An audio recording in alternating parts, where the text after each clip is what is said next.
great favours as a commentator. Just talk us through that if you can, because I'm sure the emotions is not probably really sunk in yet. Yeah, I got off to a good start. Me and my coach discussed on where we were going to go and the line it was on the start. So yeah, then just had a lot of pressure from Brian, but managed just to keep going and get the win. It was immaculate. I saw you look behind just once. I think I saw you look behind down the bottom on the bowl turn, and you made it so exciting, not for you, but for us. You just got hung up on that corner before the step up, but you're still busting that step up from the inside. I mean, obviously the TM's going great. Yeah, it's perfect. Got a lot of power. The tyres help as well. Plues. So yeah, just really good bike. Everything's just perfect. Right, we're going to go and let you know, because when you get back to the camper, you'll probably float up to the ceiling and it'll be like, floating. We're going to let you calm down, go and do what you got to do, soak all that in. Same again in the next one, right? Yeah, we'll try. Well done, mate. So deserved. Great to see. There you go. Arthur Moore taking the race win in the first RFX 125. Got his family here. Dad Kelvin's obviously over the moon. Brian, we can tell your race was a little bit different. You were applying pressure the whole time. Just couldn't find that opening. And a couple of times we saw as well, that traffic, just, you caught them at wrong moments maybe? Yeah, of course. I don't know. It's hard to pass also. The track's a little bit slippery, but it's a good race. Yeah. Yeah. And coming off the back of last week, Junior Worlds, just quickly talk us through that. You know, I mean, I know you wanted more, but how was that experience for you as well, doing the Junior Worlds last week? Oh, that was really good. Yeah, the track's kind of bumpy, sketchy. Overall, it's really good for me. Yeah. So next moto, you want to get a better start and just turn it around, because you can still win the overall, of course. Yeah, I try. Okay, well, you go and get ready. It's hot work here, definitely that. Coming in third, and we say hot work. I'm not sure if this is sweat or he's just doused a load of water over him. Let's say it's sweat. It sounds better. Lucas, you've got to be happy with that. I've said in commentary, it's been a difficult season because of stuff off the bike regards to not your conditioning, but you've had a bit of an ailment. Now overcome that problem, got to the bottom of it. You look fitter, and you seem a bit stronger now. You've got a bit more energy in the tank. Yeah, I felt a lot better then. I really needed that, to say the least. It's been a tough season for me. So to get that, I'm over the moon, to say the least. K-Tech, can't thank him enough for doing the suspension, helped me out. I feel a lot better. And as I said, regards of that, a good start as well, which makes a big difference. And you were right in the sharp end. And of course, you got the British GP coming up. So a good time to start feeling good. Yeah, I feel a lot more confident on the bike. I feel like I was rushing things, which was part of my issue. I kept crashing. Just overall feel a lot better. Well, he's happy with it. I'm a bit biased. I'm happy with it as well as his team manager. So that's really cool. You're going to get yourself scrubbed up, do something, fix your hair, do whatever you got to do. Get ready for the next race. There you go. RFX 125, a brilliant opening moto, I have to say. Credit to Arthur Moore. That was spectacular. He'll be over the moon with that. We've got obviously plenty more racing to go. 5 to go. Coming up next is the MX2. So don't go too far away.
Welcome back, everybody, to Canada Heights for round 6 of the Motul ACU British Motocross Championship. If you've only just tuned in, you have missed an absolute barn burner of an RFX 125 race.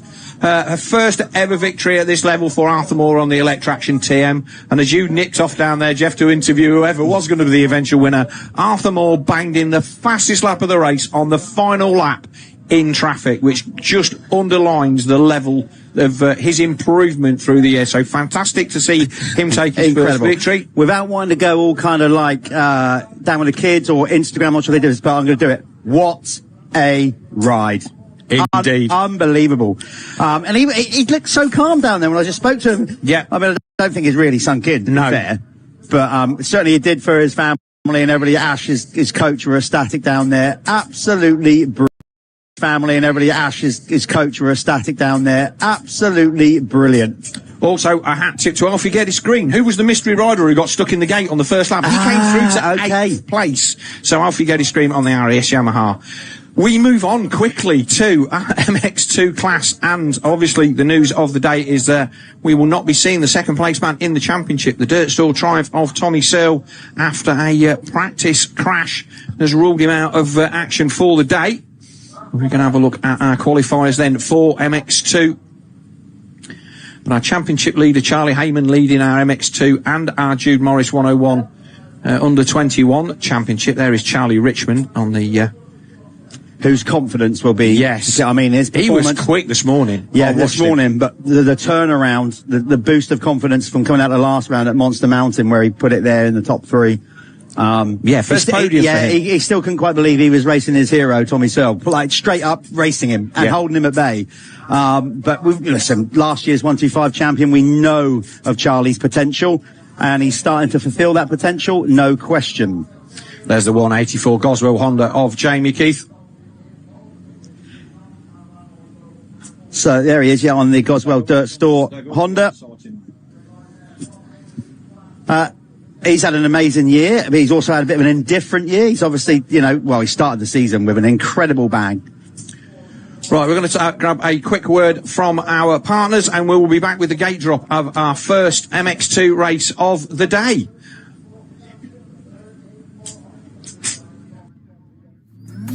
Welcome to Club Dirt Store, the new way to shop off-road. Stack up points with every order. Then bend your points for discounts. Join the club for free today.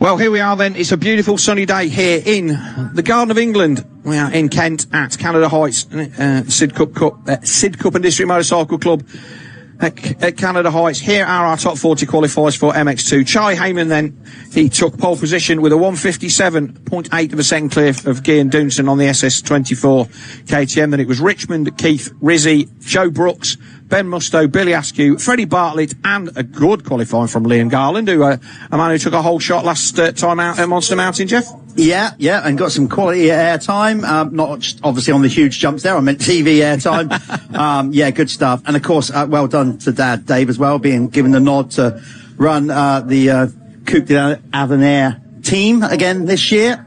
When it comes to that, that's going to be good stuff for them.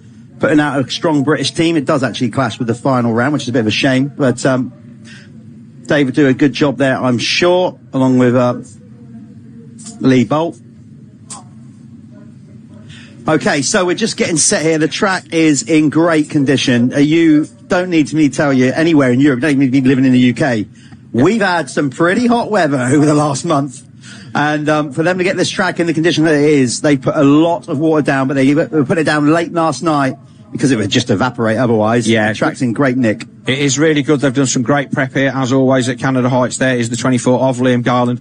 We just saw the 912 there of Joel Rizzi, the 772 Kawasaki team doing a retro theme this week that we picked up on, and they've got 90s Kawasaki style graphics and kit for this weekend. So hat tip to them. There's the 597 Absolute MX, Mark McCann KTM of Freddie Bartlett. 72 of Rafe Broadley back on a two-stroke in MX2. We've also got Matthew Bayliss out there on an absolutely beautiful 2006 CR250 that the guys from Otto Off-Road and Madison have kind of have put together. They've got a pair of them, and those bikes absolutely beautiful. And I think Bayliss qualified in just outside the top 20, which I'm not sure how old Matt is. He's a veteran of this class. But he's a great all-rounder. The Bayliss brothers can ride the wheels off anything. Arena cross, anything, Evo racing, put them on anything. But they particularly love the two-strokes, 125s and 250s. So, he'll be giving it a darn good go. I think he went down the inside of the gate, but here we are then. The last couple of riders coming to the gate. So 15-second board is up. Tomorrow Graphics. 15-second board getting ready to turn. And we'll be underway for our first MX2 action of the day. If it's anything like that RF125, I will be amazed. There we go. Ball, they held him a long while again, Jeff. Who's that up the centre? That looks like Heyman with another hole shot. Charlie Heyman starts. I mean, he's been backing it up with incredible riding, which is why he's 55 points clear in the championship. But his starts they're making the job easier. Let's just say that. He's nailed them. So there was yellow flags down there in that second turn, Jeff, but it looks like Jamie Keith may be there. I think so. It's either Jamie Keith. Oh, he's gone down. Did he? Yes, Keith went down. He went sideways off the top of the jump and into the boonies. We only just caught it, but that was either Jamie Keith. Yes, there's wave yellows. That tells you all you need to know. Yeah, it was either Jamie Keith or the 163 of Ben Musto. Difficult to say at this point in time, but he got cross-rutted in the bottom and did exit stage right. I hope he's okay. No, I think you're right. I think that was Jamie Keith. Like you said, it was a rider on a red bike in Troy Lee kit, so you're right. It was either one of those two. But our race leader then, Charlie Heyman, on the SC Sport Homes Husqvarna. Look at him go already. I wouldn't say runaway championship leader, but nobody's really give him a battle this season that he's not been able to respond to. And he's now had another start, Jeff. Early days. We're hoping to maybe get Mark Chamberlain, the MX of Nations team manager, in here, and obviously involved with the GP next week. If we do, got to throw the question to him. I mean, I know it's early days and he won't let the cat out of the bag regards to team selection, but this guy is making a good case in point to make sure that he's representing Team GB. He is, isn't he?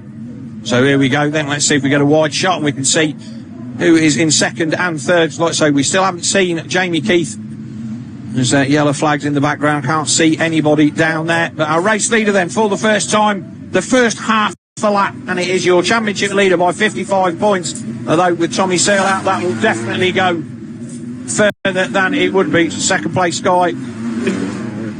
So it's Doonson, Askew, Brooks, Colmer and Musto. Yeah, so I think you were right to call it. Currently, no sign of Jamie Keith over the line. So Askew there in third. Then it's Colmer. Good start from Ollie Colmer. 14th, Jamie Keith. Oh, so we'll class that as a tip-off then, because that's a good recovery. There's Cian Doonson then on the Gabriel SS24 KTM, closing in on race leader. He's been steady this year, Doonson. He's been decent in EMX, and he's also had good performances in the couple of GPs that he's done, but I don't think he's ever found his feet in this very, very short one-day British Championship format, Jeff. Totally agree. We all know his potential, and that's why he's on the team that he is. You know, that kind of junior development team for KTM. Clearly, Sean knows his thing. Team manager Sean Simpson would have signed a rider that he didn't believe could progress and do the job.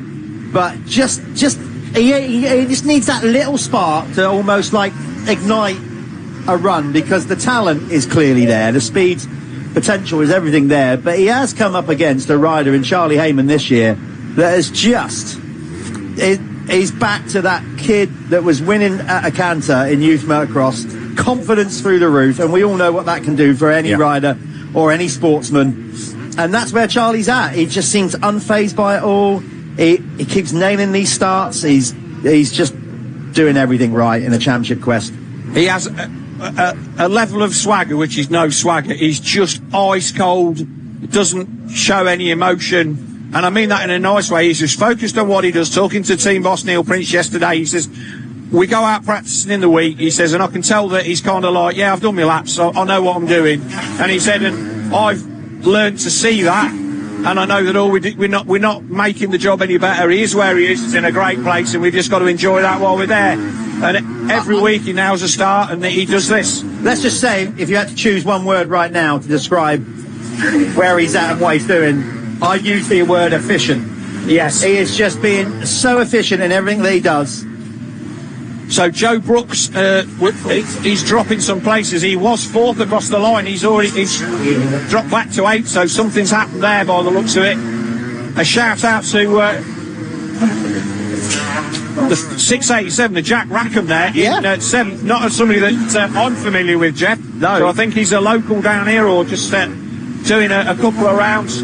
But Coleman's still there in 4th, chasing down Billy Askew on the Dirt Store Triumph.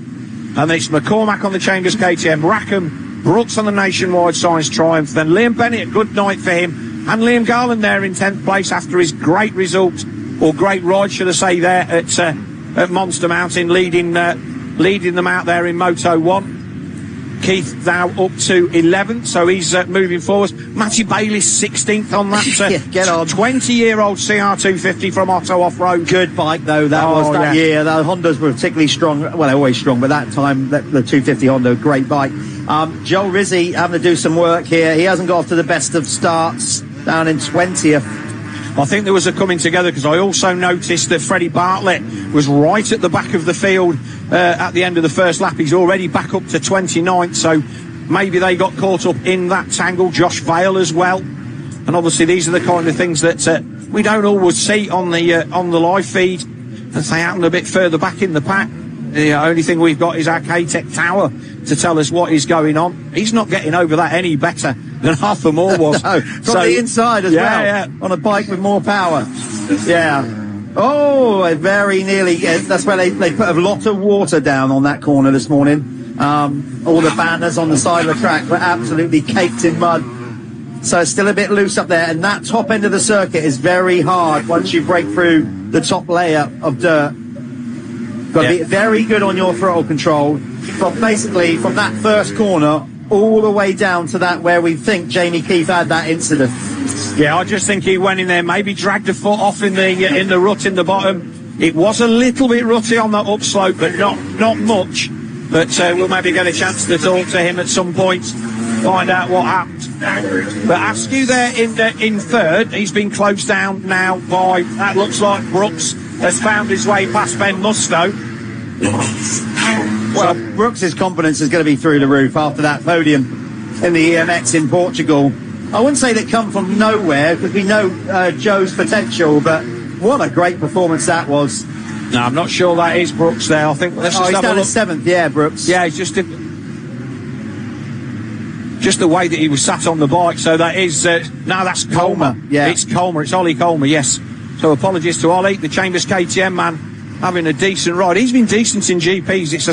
It's a really strong field, and he's been improving week on week. Been watching the distance to the front guys, and although it's hard for him to make places, he's a lot closer every week to where he needs to be, and he's bringing that confidence here to the Motul ACU British MX2 Championship. And he's going to be joined by some other Brits in MX2 next weekend at Fox Hill, obviously the home GP, so we're going to get some of these lads that don't race all the time in some of them do EMX, but as there's no EMX 250, they are going to be moving up into MX2 next week at Fox Hill. Right, so we've got Leah Yarrington down there in the pit lane. We'll go down to Leah and see what she's got for us.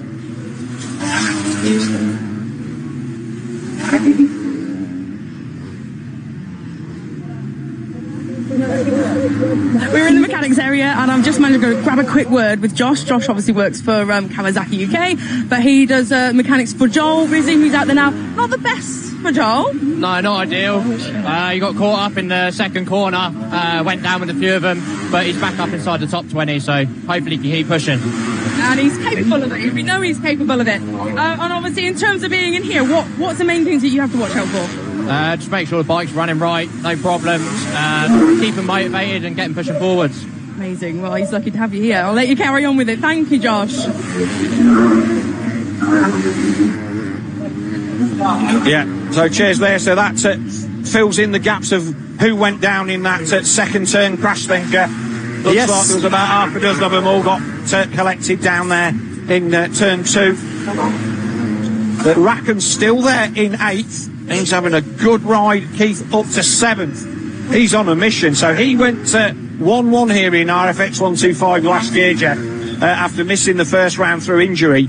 And then we didn't see him again for the rest of the year.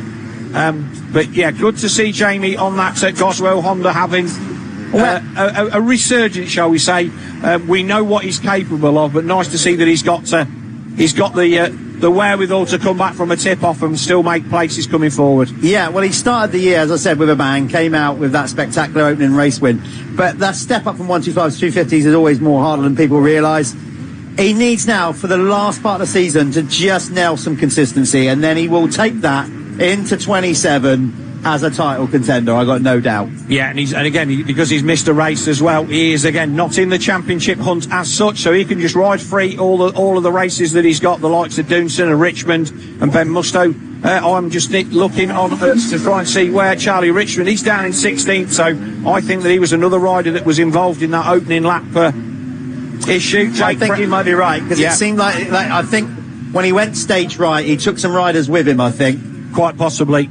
So Jake Preston, Tommy. Oh, Fowler there. No, he looked like he looked like he took the front there, Jeff, just as he went out of sight. Well, he did, but he luckily hit a big mound of dirt and stuck him back up. Musto is now coming on strong. Again, great performances of late in GPs. He went down to Portugal and, he did a stellar performance. So unlucky that he had that moment at Monster Mountain. Otherwise, he could have very much been in this championship fight. Yeah, DNF and a DNS, I think, wasn't it? Or he only managed a couple of laps in Moto 2. Came away completely pointless at a point in the championship when he was the man most likely to put a challenge on Charlie Heyman. The gap at the front then to Charlie Heyman from Doomson.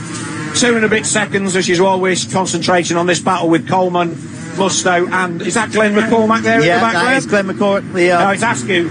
So it's Askew, Coleman and Musto. McCormack a little bit further back. Yeah, he's further back. And he's got 10 seconds to Musto and 10 seconds behind him to Jamie Keith. So if he can ride that one out, that'll be a nice, comfortable 6th place for the man, an Irishman, on the Chambers KTM. Well, I have obviously down the years, many races called the names of these kids when they were coming through youth motocross. Here we are, the next generation, because either way you can look at it. Unfortunately, Tommy went out today with a big crash off this jump here with a chain issue.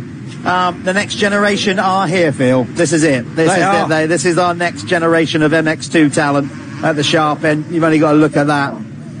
Tommy was basically keeping the average age quite high up. If he drops out, which is obviously making more noises that this will be his last year, the average age will come down. Yeah.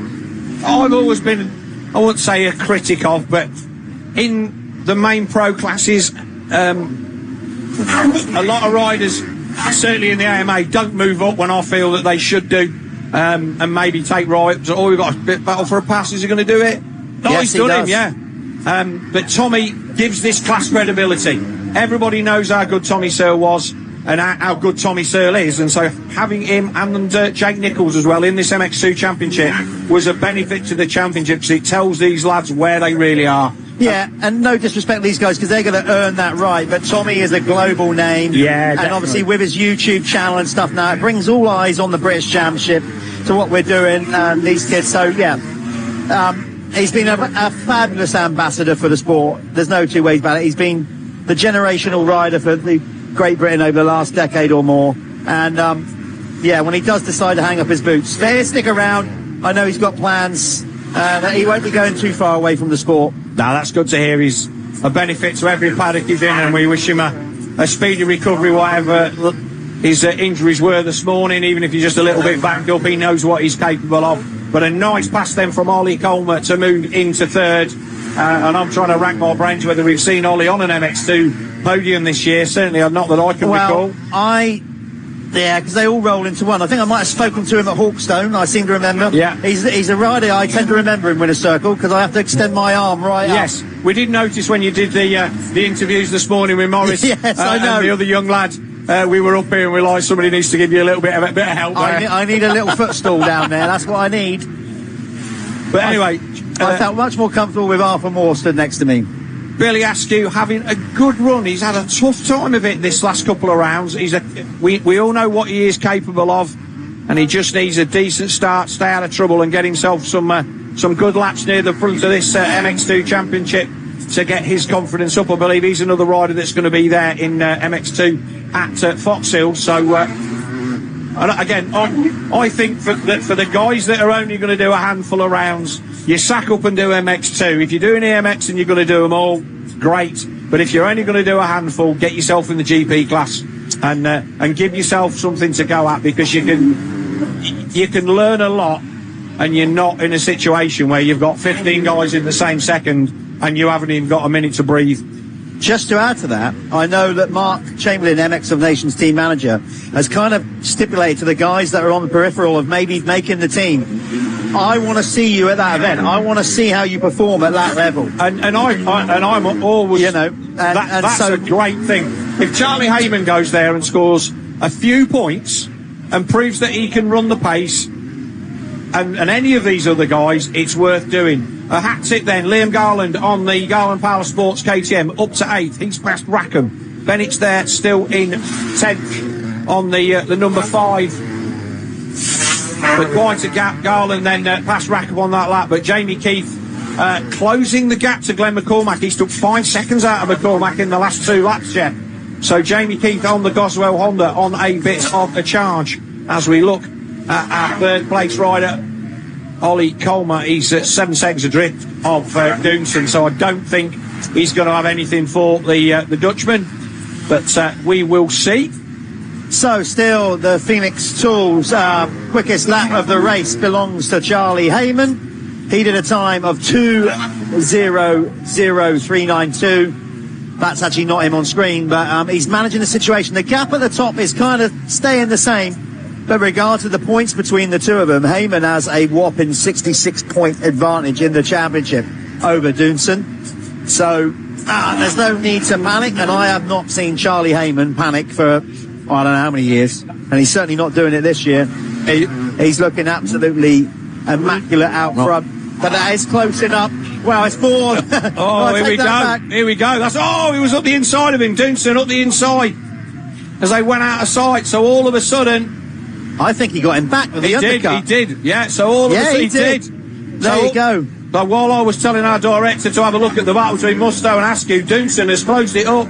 I was listening to our on-circuit commentator, Ben Rumbold, getting a bit excited, and that's exactly why, because Heyman, all of a sudden, his lead, that was a comfortable one, has evaporated, and Cian Doonson on the Gabriel SS24 Factory Juniors KTM is right there, and for a brief moment, he led, Jeff. Well, I'm checking the lap time, so last lap around, no. It wasn't a big mistake from Charlie or anything like that. He has just closed the gap. So fair play to him. Now let's see how Charlie responds on this, because again, I was just highlighting it before that happened.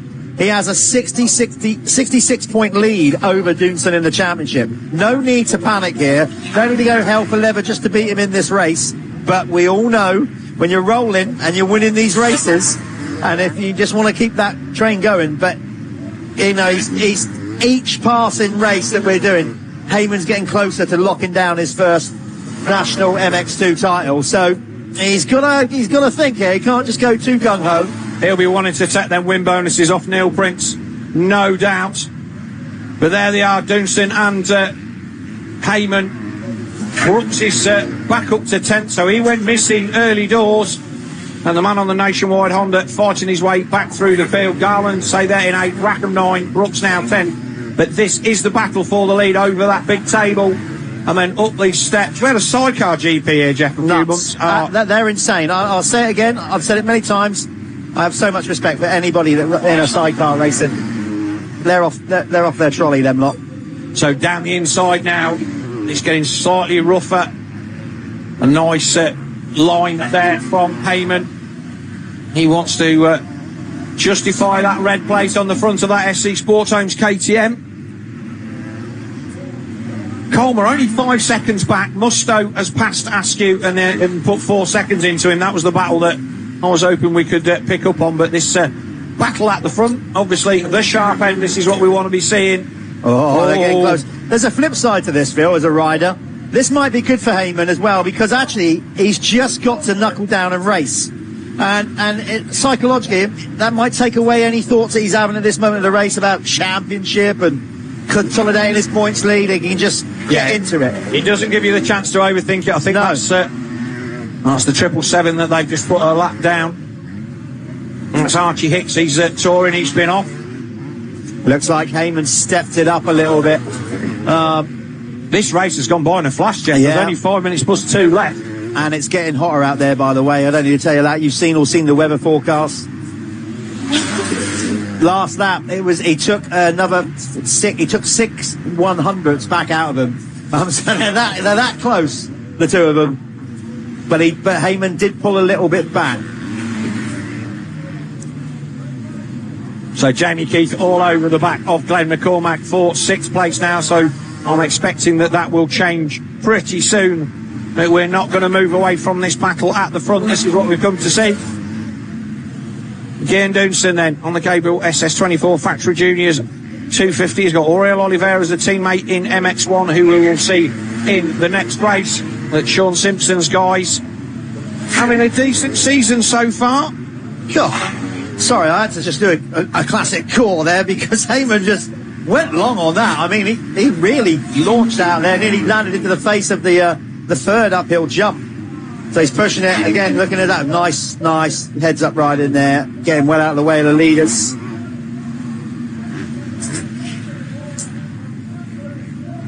And he's stabilised it, definitely stabilised the gap here, but Dunson keeping him more than honest. They're rolling. They haven't said that. They're stabilising. It's only 5 seconds back to Coleman. Coleman's in that precarious position as well. Like, he's kind of like in no man's land a little bit. But he'll be able to see these guys in this hairpin as he's coming over the jump, Jeff. So he'll know that he's still in touch. As will Ben Musto, because Musto's only 4 seconds off the back of Coleman, and he's not going to give this one up. He'll think he'll have a chance to get a wheeling on the Chambers man before the end of this race. So he'll be pushing on. Askew has dropped off to the tune of 16 seconds from our race leader, and I think he's going to be happy with 5th. Jamie Keith did in fact put McCormack down to 7th on that lap, so another position for Jamie Keith that will keep him in with a shout of maybe an outside chance of a podium if he can have a good second race. I don't know whether you got out much this morning, Jeff, to watch practice, but I went down this bottom end of the circuit, and just to watch the guys finessing their way around the wetter parts of this bottom end of the track to try and get a lap in was something to see. No doubt we'll give them some more props by the end of the day, but while it's on my mind, kudos and props to the Sid Cup Club. Under challenging circumstances with the weather that we've had, this is a very good race circuit. Yeah, very good. They've got the right amount of moisture into it. It's not... Oh, I just had to stop there because I thought he was going to... And Dunson's going to have to hang that up because of a back marker. Yeah, Heyman made a good choice there not to follow the back marker. Went for the wide line, which he's not been using. Dunson didn't get past him until they got to the top of the hill here. I don't think it cost either of them too much time, but Dunson levelled him in the bottom of that hill. It's a relentless push from Dunson, though. Again, he'll want to win, but regardless of it, look at bigger picture and where he's been this year, this is a bit more like it, and a bit more of what we certainly should imagine his team. We know his potential, and he is challenging for the race win very much. This is the hardest that Charlie Heyman's been pushed all season, as far as I can remember, Jeff. Yeah, regardless of just straight up intensity, constant pressure in a race, definitely, yeah.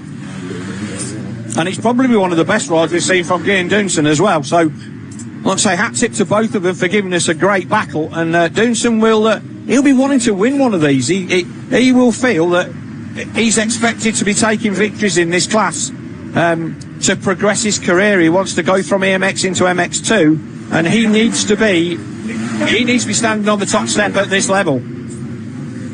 Marshall's doing a great job there. Our flaggers, blue flags out. Can't quite see the number of that rider, but he will pull clearly out of the way to let the leaders through. Love this section of the circuit. We can't see it out of shot there. That normally forms an incredibly deep rut. It drops away off cambered. Your rad shrouds are literally scraping the side of the rut. Doonson runs high, wide and handsome around the outside. He's right on the back of Heyman as they went round the tree turn there. Right there, Phil. As close as he's ever been. You can see his is he going to force him up the inside? He goes up the inside. He sits Heyman up. Yes. I think he caught Charlie unawares. I thought Charlie was maybe just gave him thought he was a little bit further away than he was, and he snuck out of the shadows. So a new race leader then. Cian Doonson on the Gabriel SS24 KTM now goes to the front. He's going to put the hammer down now because he has to. He needs to break Heyman's spirit.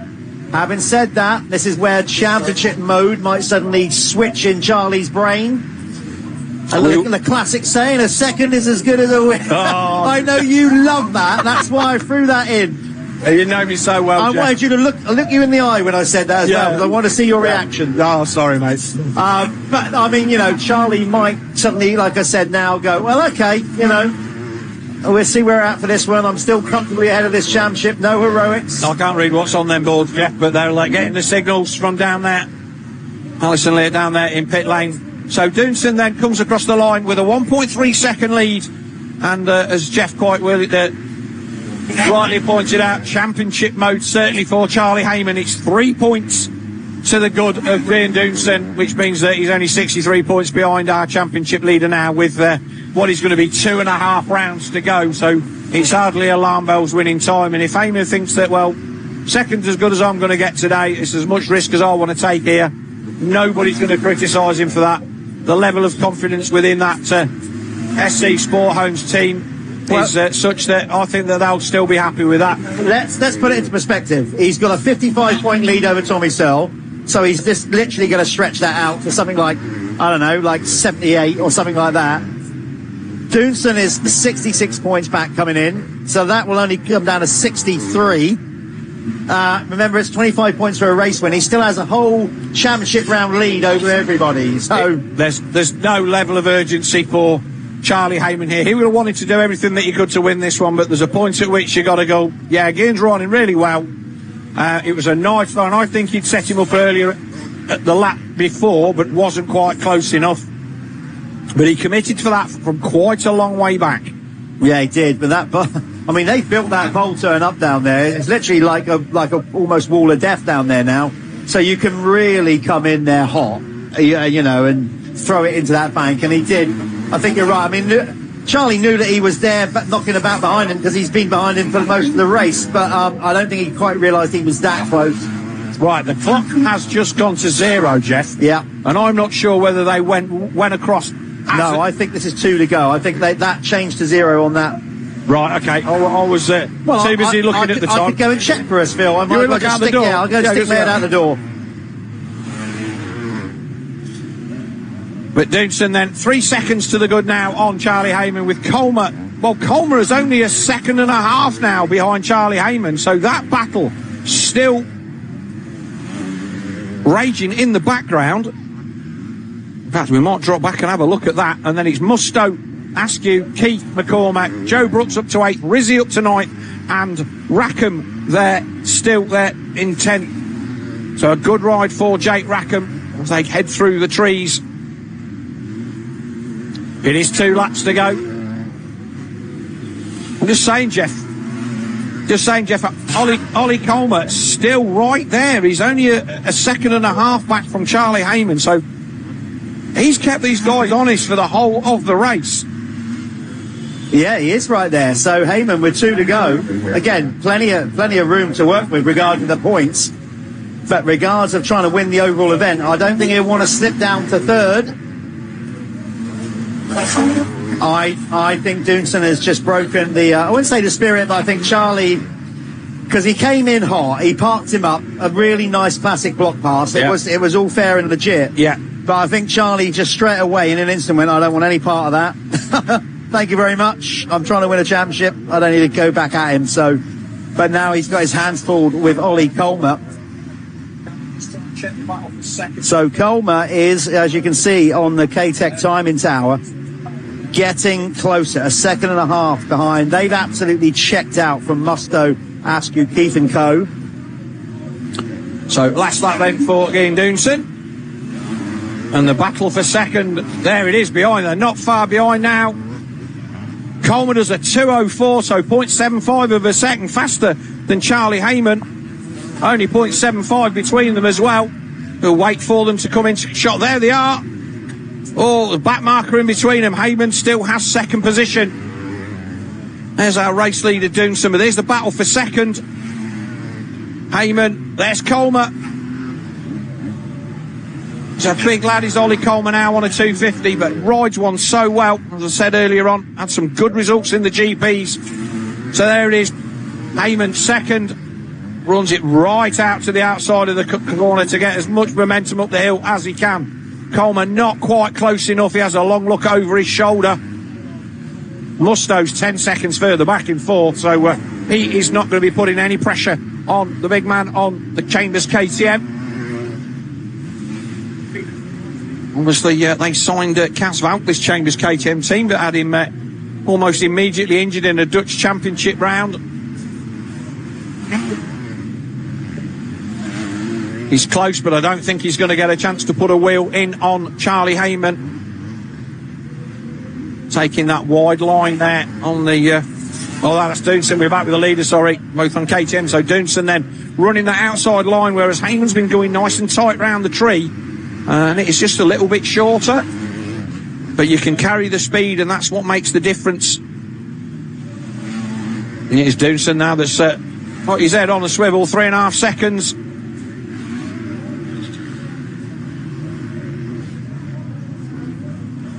Again, runs nice and wide up that berm to give him the length. Nice, pulls a tear off in the air, and he will bounce up and come round and take victory in the first of our MX2 races here today. So Doonson takes victory.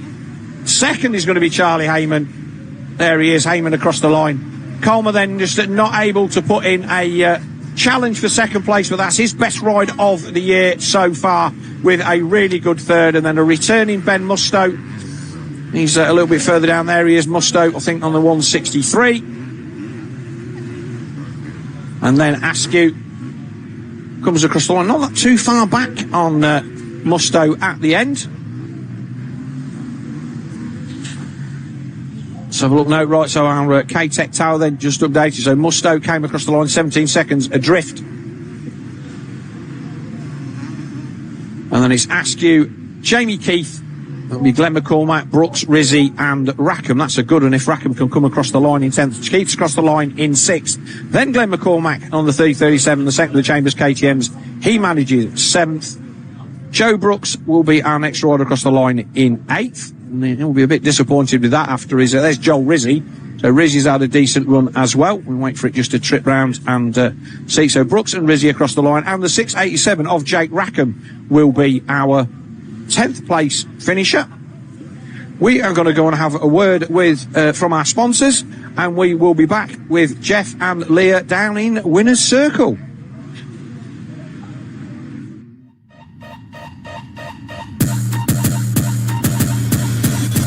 How would you like to win Tommy Sell's actual race bike? Well, at the end of the British Motocross season, we are going to be raffling it off to one of you that have a ticket. Okay, John, can you tell us a little bit about how this is different to a standard Triumph 250? Yeah, so we begin with a 2026 TF250X from Triumph, and we completely strip the bike, modify the engine, EvoTech, full race engine, K-Tech take care of our suspension, some custom SM Pro wheels, Akrapovic pipe, X-Trig clamps, Doc Wob titanium bolt kit throughout the bike, plus so much more. And one of you is guaranteed to win all of that. But not just that. Every single week, we do tons of different competitions, whether it's cars, whether it's watches, whether it's bikes, week after week, we give away prize after prize. And now it is down to you to be the next winner. But remember to keep your eyes peeled, because at the end of the season, someone will be winning Tommy Sells race bike. To be in with a chance to win, all you need to do is head over to the TWD website, make an account, grab your tickets, and you really could be next. This is Dirt Store. We're your one-stop shop for everything off-road. Find all of the latest products from the top off-road brands. Whether it's gear, parts, protection or accessories, Dirt Store has everything you need to hit the track. Shop fast, ride fast.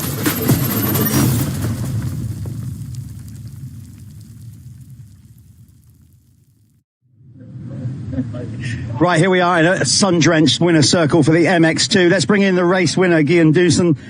Gian, that was a well-timed run to the front. You ate a lot of Canada Heights dirt, but ultimately you could spit it out and then bring it home. I mean, a well-executed pass. I don't think he knew you were quite close, and you came in there with a classic block pass. Yeah, I'm not a dirty rider, and I think the pass wasn't dirty at all, but I think me and Charlie, we know each other, and we like each other as well, and we race each other with respect, and that's important. So, good moto. Finally a good start. I was in third. Jamie crashed. Hopefully he's okay, and I stood behind Charlie for quite some while, and I was eating a lot of roos, and at one point I thought now it's enough, so I accelerated and made a pass in the couple laps earlier, the same pass, but he passed me back on the straight, but this time I executed it well, and really happy. This was about time, and I really needed this. So thank you to my team, to my sponsors, my family, my trainer. Thank you everyone, and let's do it again the second moto. As a rider coming from mainland Europe, we spoke about this before. It's a tougher championship than I guess some people realise. So you've got to be very happy to finally tick that box off, get a good start and execute a win. Yeah, exactly. And like I said before, there's British guys on the British track, they are fast, and but so am I, and I know that I just couldn't execute it in the motos, and I did this one, so I'm really happy with that. I just was riding free, aggressive, nothing too crazy, so happy to do that, and let's do it again, second moto. Absolutely. You go and have your debrief with your team. Well done. Congratulations on that. Let's bring in the championship leader, Charlie Heyman. Charlie, you're drenched in water and sweat there. Okay, so that was obviously you're always going to go for a race win under a lot of pressure, but you was handling it great. But did he just catch you unawares there? It looked like it from our point of view that you weren't quite sure he was that close. Yeah, definitely. I knew he was fairly close the whole time, but it's hard to get around the lappers here. Like, people do the best to get out of the way. It's just hard to get around them. And then kind of when he got up to me in that turn, I kind of heard him up the inside. I didn't want to turn down in case he clipped my front wheel, because that cost me more than just him going by. So kind of played it safe there, then tried following him. But he was riding well, and like, the track's not easy. It's really hard. Like, you're stopping and starting, you're in gears, different gear here, different gear there. So it's hard. Like, I did my best I could to hold him off, and I just didn't take no major risk. But no, it's top three again. It's second. I mean, I can't grumble with it. No, that's what we said. It looked like as soon as that pass went, you almost went into championship switch, went off in your head, and you just brought it home, because effectively you still got a great chance of winning the overall, of course, with a second. Yeah, definitely. I mean, a second is always a good first race, but I'd have liked to have won it. It gains more points over second, but it's a second place, so we're still there. We'll let you go and get showered up, do what you got to do. Good luck in the second one. Let's bring in third place rider Ollie Coleman, and this is possibly where I need my little footstool. I'm trying to get up there. Ollie, a solid performance, you know, like, you know, you've been chugging away, MX2 as well, getting better and better, you know, and you pushed all the way to the end. The guys weren't too far in front of you there. Yeah, well, first of all, I need to put a big thank you out to Chambers Racing. I couldn't have done performances like this without them. Aristo Cars, everybody. So everybody bringing everything together in my team, it just brings performances like that, and when it clicks. So I'm really happy with that. And yeah, I was in a good place there, made a good start, picked my way through to third, and then pushed on, catch the leaders. I caught Charlie, followed his lines a little bit. Unfortunately, I just made a little mistake on the last lap, which lost the toe a little bit. But no, I was really happy. I've had a couple of tough months with little injuries and a few things going on behind closed doors. But no, it's good to get back up here, and I'm really happy with that. Just going to ask you this because we know it's tough at the top. Of course it is. MX2 is a really tough class. But are you finding it now? You're kind of finding a flow and a groove in that's taking you to another level? 100%. With me racing MX2 this year in the GPs, I feel as though it's brought me on so much. I can learn more and, experience the lines, and learn from the riders, whereas EMX, it's a little bit more hectic, let's say. So when I can learn more, then I'm going to progress more and hopefully bring it back to the British Championship. I just want to finish the year strong, results like that. And I can't complain, but a big thank you to everyone behind me. That was solid. Again, go and get yourself scrubbed up, refresh for the next one. There you go. That was MX2, an absolute brilliant race. We've had two absolute belters so far. Now we're going to move into the Apico MX1 class. This is going to be great as well. So don't go too far away. First MX1 race coming up next.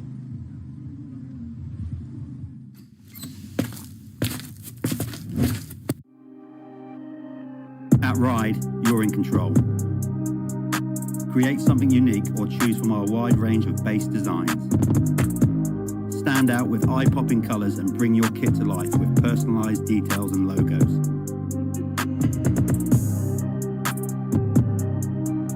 With our advanced materials and proven durability, our kits are built to perform.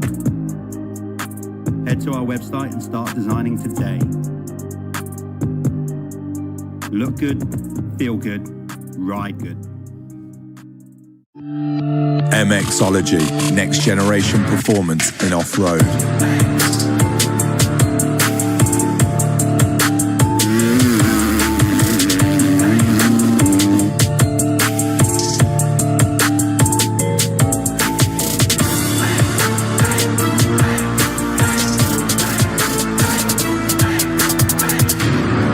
Find us at www.mxology.co.uk.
Never take a day off, work around the clock, my engineer getting paid off. Rock like Ace off, like the weed and take off.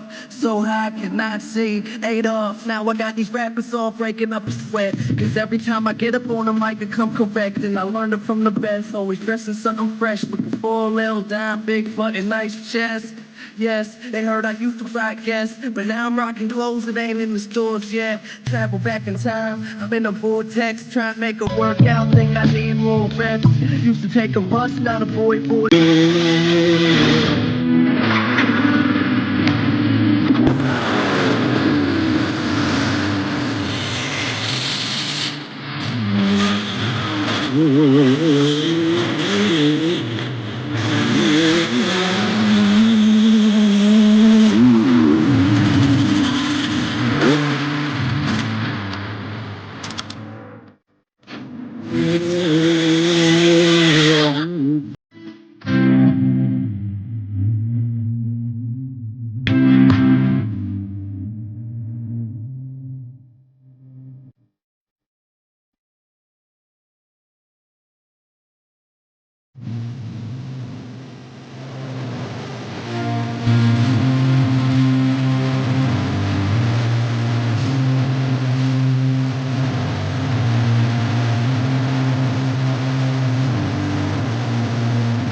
Welcome back, everybody, to Canada Heights for round 6 of the Motul HCU British Motocross Championship. We are about to go with our first MX1 race of the day, the Apico Factory Racing MX1 Championship Moto 1. We've just seen a fantastic MX2 race. 2 brilliant races so far, Jeff. Yep, things are heating up out there in every sense of the word, on the track and off the track. It's definitely getting warmer.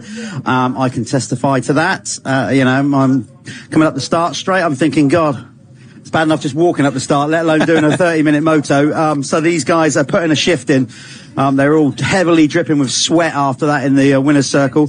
But, they're trained athletes, they're pros, they know what they're doing. So our top 40 qualifiers, then it was Conrad Muse that took pole position by 0.85 of a second from Ben Watson, with Oriel Oliver there in third. And then fourth place, the traditional fourth place man, the very, very impressive Taylor Hamill, then Adam Sterry, Tristan Purden, Tom Grimshaw there in 7th, 8th Bobby Bruce, 9th Jason Meara, and 10th the 925 Lennox Dickinson. He did look like he was going pretty well, to be fair. So a top 10 for Lennox, and it's Jamie Carpenter, Ben Edwards, Michael Ellis, Charlie Cole, Carlton husband Dylan Woodcock making a welcome return on the Triumph. Josh Peters, Charlie Putnam, Sid Putnam, and Travis Steels. That is your top 20. Then Louis Brooks on the start, Nathan Green, Callum Murphy, Jack Benniston, Max Broadbelt, Jim Davis. Good to see Jim back out. Not seen him for a while. It's always nice to catch up with Jim, boy. And then Harvey Cashmore, Josh Greedy, Simon Booth, Ezra Blackwell, and Harley Coppard. We're going to have a quick word from our sponsors, and we will be back with a gate drop of a Apico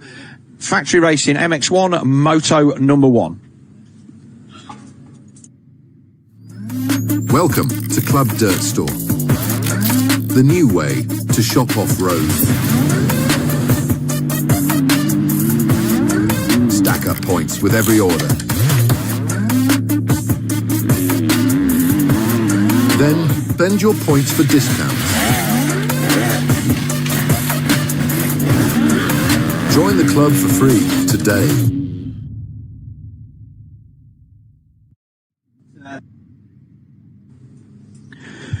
So there the guys are in the Oldham area. The 23 there of Charlie Cole. The 23 of Taylor Hamill. Who at Monster Mountain, if you remember, we were like, is he going to get through the day? Not because he had an issue, because he might have had to shoot off for the birth of his child. Him and his partner since had a baby boy. Oh, that's great to hear. So, there we go. And I was speaking to his dad, Chris, last night while we were watching the AMA. Yeah, he's like, he's straight into it. He's had a lot of sleepless nights. He's doing the nappy changes, all that kind of stuff. So, Taylor, straight up to speed. They've been there, seen it, done that. There's Tom Grimshaw, the lone Apico Factory Racing Honda in this one. Teammate Josh Gilbert still out, but we're hoping to see him at Duns. The 41 of Tristan Purden on the 772 Racing Kawasaki. Looks like all done out in its resplendent, like 90s colour scheme. You can see the blue and the green there as he goes to the line in the kit. Like the MRT. The other classic Emra kit. Yeah. They even made the riders put on an open face helmet for the pictures. They did a photo shoot down the barn yesterday. I don't think some of them were so keen to do the open. Joel wasn't so keen on the open face helmet look, but we'll see those pictures surface leading, because of course they've done a load of fundraising. They are all going to be at the British GP next week. Yeah, it's a 3-rider team, and they're all going to be there, and that's no mean feat to get that cash raised in. For everybody that contributed to that to get the 772 team done. They got some great prizes. Leah came on the feed at Monster Mountain, and we had a chat about that. So good to see that they reached their target, and as a result, they will be on the grid. But here we are. There's the 919 of Ben Watson on the Dirt Store Triumph going quite down the inside, and I don't see Conrad Muse on that side of the grid. So I'm thinking that Conrad's gone a little bit closer to the box, Jeff. Yeah. Interesting conversation I had earlier this morning with Justin Morris, who obviously used to, certainly in the early part of Conrad's career, was his coach, led him to go on to that junior world title and all that kind of stuff. And Canada Heights surprises me, actually, because I thought it was quite technical, but it's not one of Conrad's more favourable circuits. So let's see how he copes with it. Of course, we've all got our favourites. You can't love every track, and he'll still ride it brilliantly. There he is next to the box, Jeff. Sometimes, it is just that the fine margins of. He's obviously a professional and multiple champion now, so he'll cope with it, but I don't think it's right up there on his list of favourite circuits. He's gone in next to Travis Steels. We saw Travis Steels take a whole shot. Travis last time out. And he had a good ride last time, and I think he did a whole shot at Landrake. Or was it Ling? He was one of them, he was definitely there up the front. It was Landrake. It was Landrake. Yeah. Harvey Cashmore on the Chambers KTM slots in next to our championship leader. Then it's 5 points. It's still all to play for. And although the racing hasn't been that close, the ebb and flow of the points battle has been completely opposite. It's changed. I think Ben held the red plate until pretty much after round 4, Jeff. And now all of a sudden Conrad's got the upper hand, but he seems to have got the upper hand and the speed to go with it. Well, yeah, like you say, it's an odd one because, you know, you kind of think on paper that it's seemingly like that Conrad's carried all the momentum recently, but then I thought the gap would be bigger, but it's not. No, well, we'll see, and I think Ben Watson needs to get a start from the inside, and Conrad is betting that he's going to get the drop from next to the doghouse. 15-second board on our Spiral Graphics. 15-second board is up. It will turn to 5. Here we go. Again, seems like another long hole, but maybe not. Watson looks like he has got a fly, but it's coming from the outside. It's a Kawasaki. I think Watson went down. No! I think Ben went down there. I could be wrong. Carpenter rider back as well. He's there. Bruce. Oh, well, that is going to blow it wide open. So that's the difference there. I don't see a red plate in that first view. So who is going to be? Is that Oriel Oliver? Or it looks like it, yeah. I think that's Purdon there behind him. So Oliver and Purdon. Then it's the 925, but then it's Dickinson. So he's there, Dickinson. Now, did Muse get caught up in that as well? I think that was, I won't say Ben's own crash, but he certainly got a bit loose as a goose on the front as he went in, and he's tipped over.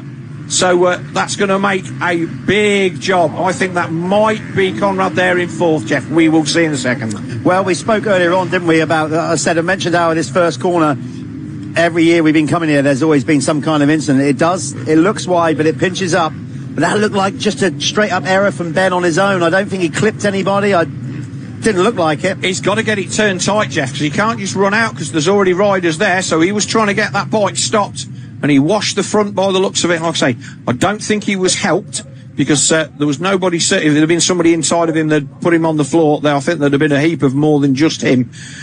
So he's got to fight his way through from the back, and that is going to give Conrad Muse a big advantage. But it is Oriel Oliver on the KTM Factory Juniors. Right now, he was impressive here last year on the 250. I think this is the first time that we saw him in British Championship racing. Was this round 2 we were last year here. And Oliver, I think he had a bit of a constant with Jake Nichols in race 1, and then I think he won race 2. This is right up his street. The track is good. He has a clean track. We know Conrad's fast. We've seen him come from 30 seconds back at the midway stage at Hawkstone to win a race by about 20 seconds. But Oriel Olivier has a brilliant chance of pulling away to a point that is going to make it very difficult for the rest of the field. With a clear track, he's a super calculated rider, Phil. We know that. A little bit of hard pack up the top, which is right up his street. Obviously coming from Spain. He's going to try and put the hammer down at least for 3 or 4 laps here, and just bridge the gap. Just basically make a gap that is almost impossible to catch. So Muse there in 6th behind a very impressive Jason Mira on the motorcycle Yamaha. So Mira, the Irishman there, he's in 5th. Sterry 4th. Dickinson still 3rd, and then Purdon on the 772 Kawasaki. That's the best we've seen of him on the green bike since he made a mid-season switch to that team. I think with Landrake, I think was the first time we saw him on that. So Purdon getting the gate, he's there. Then it's Grimshaw, Husband, Ben Edwards, and Travis Steele's rounding out the top 10. So Steele's making another decent start on that Yamaha. Well, as it currently stands, not while this race is going on, coming into this race, Oriel Olivier was 22 points off of Conrad. If he can get it back, it's somewhere in the under the 20s after this race. That will just give him a little bit of a lift-up incentive. If it's obviously stays like his long way to go, but he's going to pull points, I should imagine, more points on Ben Watson. Ben is going to have to ride the wheels off that Triumph in this one if he's going to get back up into the top 5. Well, he's already up to 19th across the line, Jeff, and he's 20 seconds down. So he's got to get his finger out. He's sat there in behind Callum Murphy as they came across the line, but he's going to have to do 3 or 4 positions a lap through the first 10 minutes of this race to get himself into a position to at least get to 6th or 7th, which is the bare minimum that his championship charge will stand at this point. And let's be honest, that could have just as easily been Conrad Muse in the first turn that have the same problem, and it might happen in Moto 2.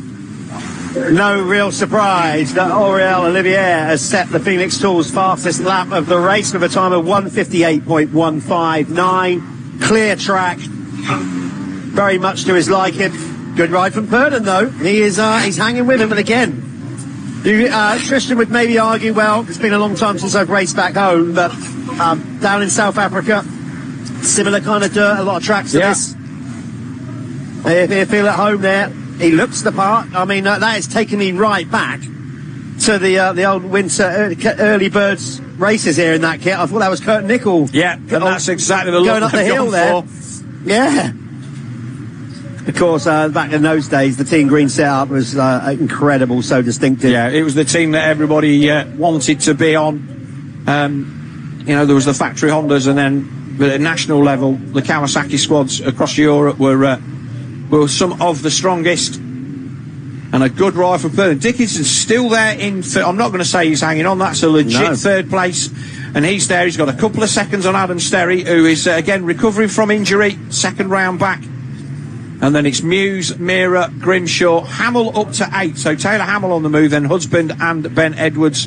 Watson up to 13th, Jeff. Yeah, well, he's going to keep carving through, but when he cuts into the top 10, obviously that's when it becomes harder and harder. The race gets spaced out. You're getting more to the caliber of rider that you don't just blow by. And obviously it gets harder as you... Oh, Conrad just going a little bit long, landing in that hole there.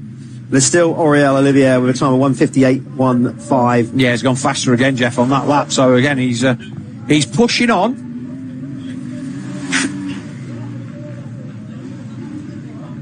But Conrad will have no panic. He knows that even if Ben Watson catches him, and I'm sure that his pit crew will have given him a bit of a nod to let him know where the 919, the Dirt Store Triumph rider is.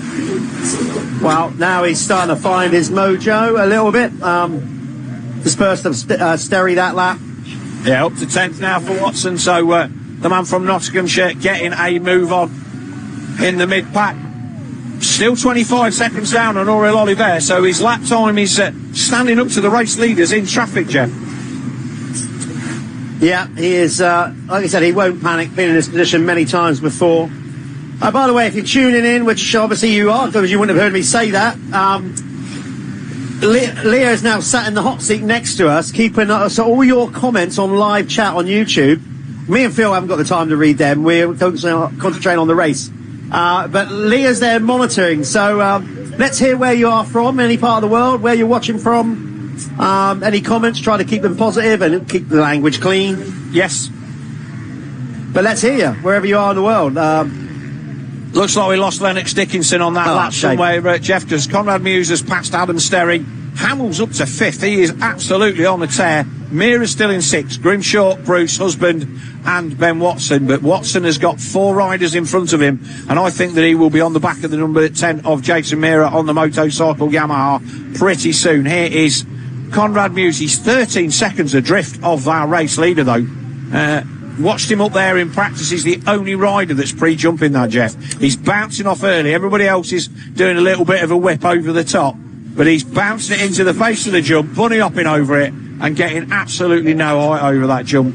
And you'd expect that at least the half of the top 10 to be doing that, but they're not. Clearly not the ride currently position-wise that Ben Watson would have wanted.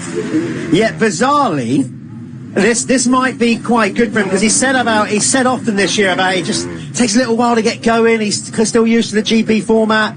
He's riding a bit tense. When something like that happens and you go down the first corner, all your inhibitions go, the red mist comes down, you don't overthink, and he's probably riding really good, better than he probably would have done. Yes. If you'd have got a decent start and he'd have sat in there, exactly. I've seen riders in this position where they go down in the first turn and come back to 3rd in Moto 1, whole shot the second one and finish 5th. Yeah. It just is what it is. But let's keep an eye on Taylor Hamill, because he's closing in quickly now on Adam Sterry, and I think he's actually going quicker than Conrad Muse. We'll have to have a look and see what they are. You say that. New fastest lap of the race set by Conrad Muse, last lap around, a 1:57.254. So he sparks up the Phoenix Tools fastest lap of the race. just pipping Oriel there by 1/10. Yeah, so sad to see that Josh Greedy's down there on the bottom end of the K-Tech Tower. Also with Charlie Cole, who looks like he went down early doors, unless he was a did not start. We didn't see it, not got him down as a lap at all, so maybe a problem for Charlie. I also see rider in 30th, not where he wants to be, but Michael Ellis, there's a name from a few years back, obviously stopped racing. He was a very fast MX2 rider for a while there and moving up, but... Was he the one whose parents had a parrot in a cage in the pits? I was thinking about them I was thinking about them at the when I used to do the Masters 10 years ago, and he was a youngster who got onto a 450 very early, and I seem to remember. So if that is him, great, and if it's not, if you are the person that used to have a parrot in the pits, please get in touch. I don't want to speculate, but it could well have been. Yeah. What a great start. I mean, that sounded, I thought we was going on to some kind of joke there. That sounded like opening line of a... I know that's my normal thing, but good to see we've got people watching in Canada, so they're keeping us up to date. Like I say, it's an international event as far as the YouTube and live stream is concerned, and don't forget, fim-moto.tv. Subscribe to that, and that will help our algorithm at no end. There is your race leader, Oriel Oliver. 11 seconds now in front of Tristan Purdon, and Muse is closing in very quickly now on the number 41 772 Racing Kawasaki. Jeff, he's getting there. Yeah, and just keeping an eye on Watson's procedure here. He is moving up, as you can see, to 8th. I do think, though, there's then a gap between, say, if you see Mirror and Hamill for 6th and 5th. That's going to be a bit of a gap. I mean, that's an 11-second gap. I could see him going past Grimshaw and Mirror, but then he'd really have to get the hammer down to bridge the gap for that top 5. Yeah, he's lost 8 seconds to the race leader over the last couple of laps, Jeff, so he's now, I won't say struggling in traffic, but as one of the guys alluded to in the MX2 interviews, it's a really difficult place to pass. Charlie Heyman saying that obviously the lappers were an issue, and when you're the guys that are on the same speed, they're just starting to kick up a little bit now, Jeff, through this first end of our first block of races. Hopefully we'll get a bit more on it. Here we go. There's the battle then for second place. Purdon sends him the long way round. Beautifully done by Conrad, though, because he deliberately backed out. He knew he could have actually jumped into the back of him there. This looks like only a matter of time now, because Conrad is right there, stays lower, goes wide, go lower. It looks like he's found his mid-race flow. Well, we know that because he set the quickest lap of the race last lap around. So Muse now rolling. Can he chase down the race leader? Well, that's one thing, but it definitely want to pick off Purdon and put more points between him and Watson, if nobody else. It's not going to be easy, though. If Muse has got to pick his spot, I would say that this little section down here or round past the pits or whatever might be somewhere where he will want to have a go. So through this little bit of a nook, and they jump down. There's a nice landing there, and here we go. Conrad's going to send it down the outside and try and get down in front of Purdon. Oh, I think Tristan was a little bit nice there. I agree. I think he could have run it in there, but haven't. Yeah, you're right. But could have done. But this is the difference between the classes, Jeff, and it's respect. That, look, we don't want to both end up on the floor. In the big scheme of things, we both know that you're coming past, and even if I hold you off here in 3 corners time, the inevitable is going to happen. So it's race scenario, isn't it? Yeah. If that was the last lap, 2 corners to go. No, he's never doing that. They would have both been out in the fence. It's half distance here in the first of our Pico Factory Racing MX1 races of the day. Don't forget to, like I say, we have Leah up here in the booth looking at all of our socials. We said we'd get somebody in it to do that, and we have indeed. And then she's going to hopefully be back down in pit lane at some point during the rest of the broadcast.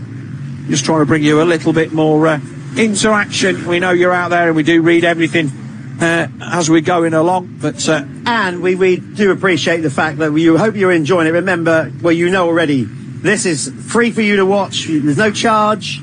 So I hope you're enjoying the production. You know, we want to get more people involved in it. The more people that get involved, the more we can higher our production levels, more cameras, all that kind of stuff. But so listen, you're watching it for free.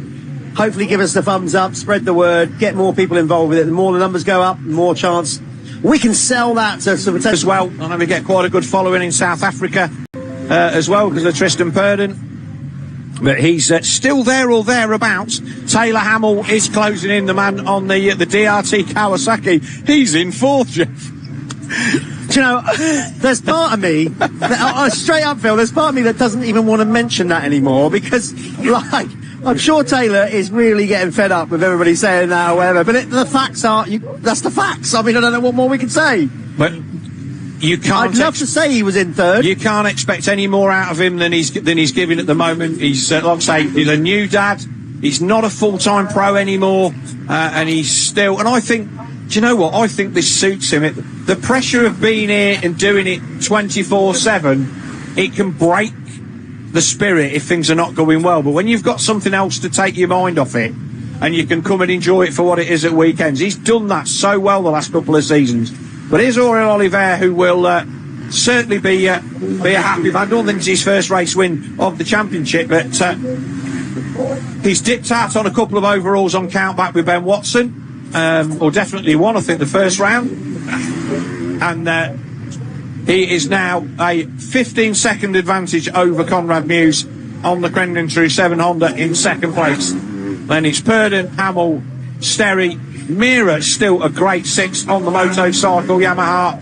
And then, in fact, Watson's just nipped past him on that lap. But it's Mira, Grimshaw, Bobby Bruce, and Ben Edwards. I think the man who took a win at the Scottish Championship a couple of weeks ago.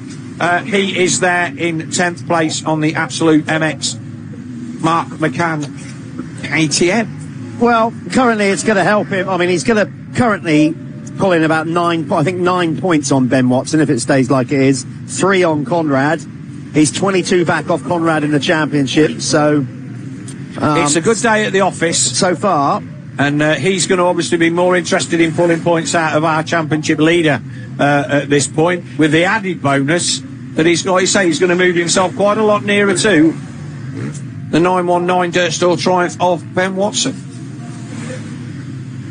Track developing nicely, Phil. I just noticed there's some of them now coming off, like riding the big bank turn there. That's obviously starting to chop out a little bit.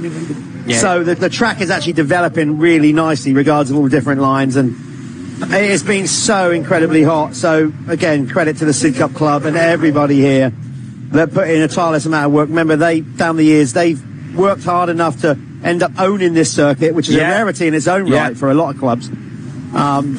So yeah, brilliant. Well, I mean, we've been coming here for years, obviously, even back in the 60s, grandstands, Motocross, remember the likes of Brian Goss, Vic Eastwood, all those guys, John Banks, the Baron and everybody. So been coming here many years, and it's a fabulous venue. Yeah, I usually used to enjoy coming and riding here. It's a bit of a trek for me from the Midlands, but it was always worth the effort. Had a couple of really decent races here, and always enjoy travelling down, but it is drying out really quick, Jeff. I don't know what... it's going to start to get dusty as this sun now getting quite high in the sky, and we're going to see... and the wind's picked up as well, Wind has picked up as well, so it's drying out really quickly now. Obviously, it was a little bit sloppy this morning, but it's drying out really quickly, which obviously, you can expect. Still nice under the trees, a lot of moisture. We're camped under the trees. It's beautiful in the breeze and out of the sun. And these guys you'll feel it. I can remember we were saying about it earlier, in the hot sun, getting into them trees halfway through a moto, you're just like, oh yeah, it's just a few seconds of relief. And it can just give you that little bit of impetus for this bottom end of the circuit. I just got to say, last time around, Conrad was only 1/10 quicker, so he's not rolled over on it, but that gap, 15 seconds with 6 to go, I mean, Aurel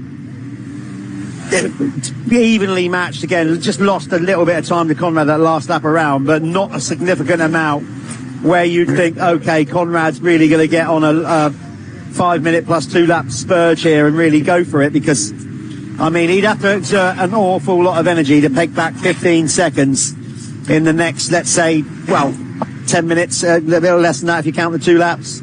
But let's not forget, this is Conrad's big prize for the year. He won't be at Fox Hills next week.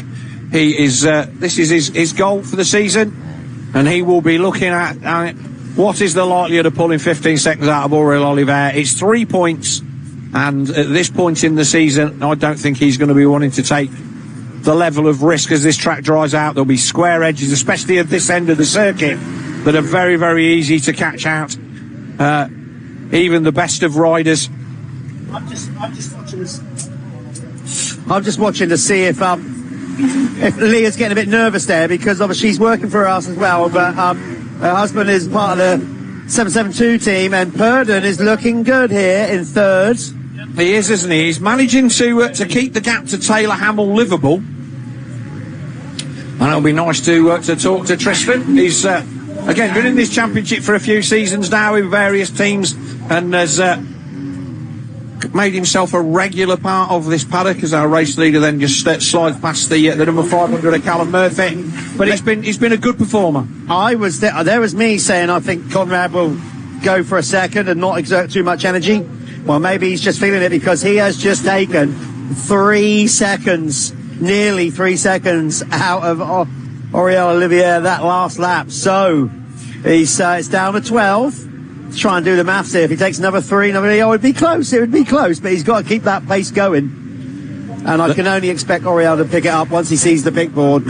Yeah, in the world of big cliches, the next lap's the most important one. If that gap comes down by another 3, then I think we might be in for a bit of a last lap showdown. But we're looking at the lap times, Jeff. Was that Muse going faster, or was Oliver just eased off a little bit? No, it was definitely a bit of both, but more Conrad than Oriol, just taking a little bit of pace off, but more Conrad going quicker.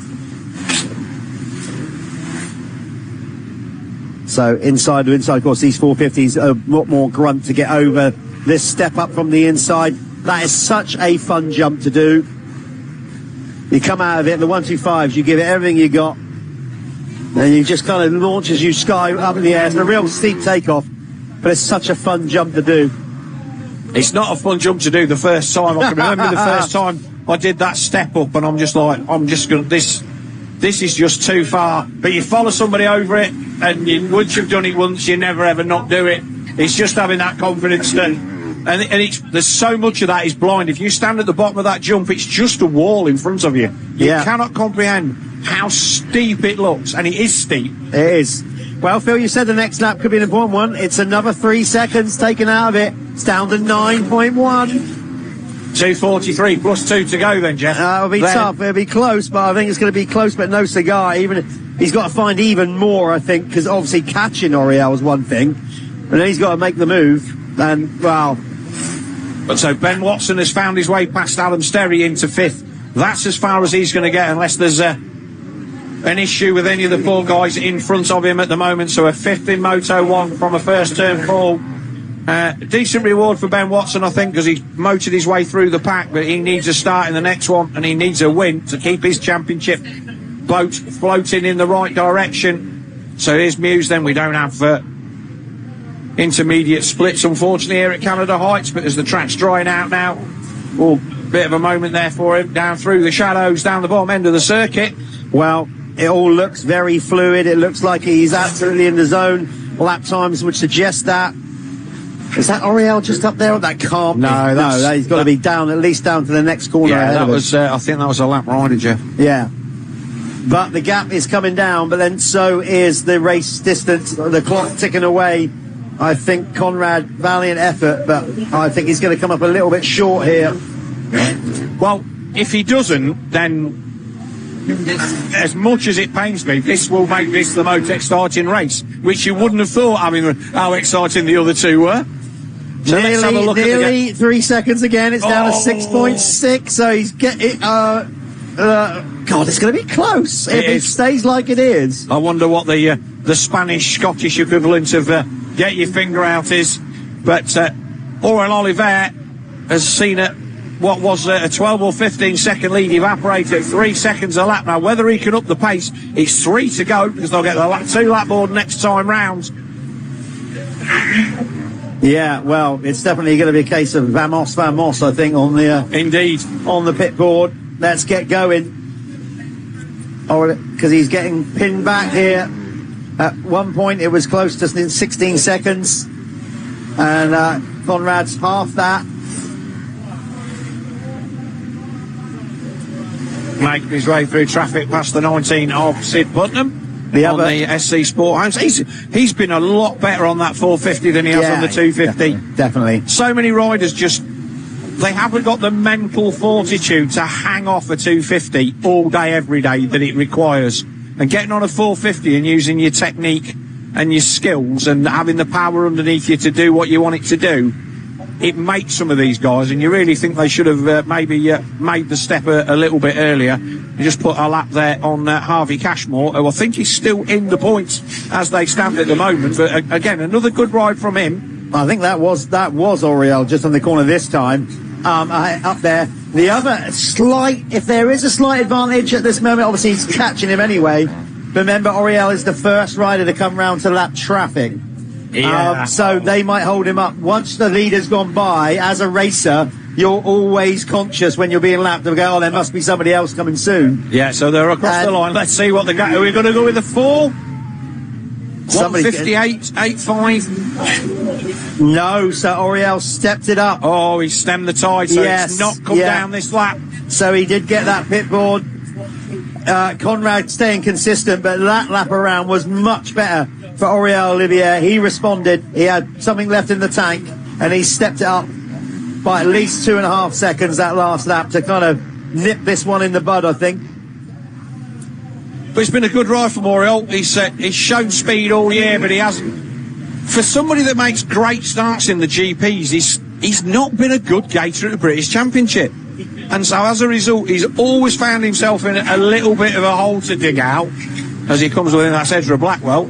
He's always found himself having to dig himself out of a hole, and by that time Ben and Conrad have already checked out. So a good start for the Spaniard on the Gabriel SS24 KTM has got him the result that I think has been coming for a long while. The speed has definitely been there, but he's just not got it out the gate. And if he can manage to do that for a second race, it will take some points out of that gap, moving closer to Ben and Conrad Muse.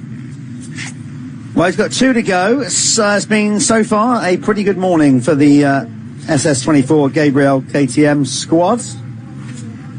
Dunson getting it done in the first race. Yes, I forgot about that. Was that Gaines' first win in MX2? Put me on the spot. I think so. Yes, I think so.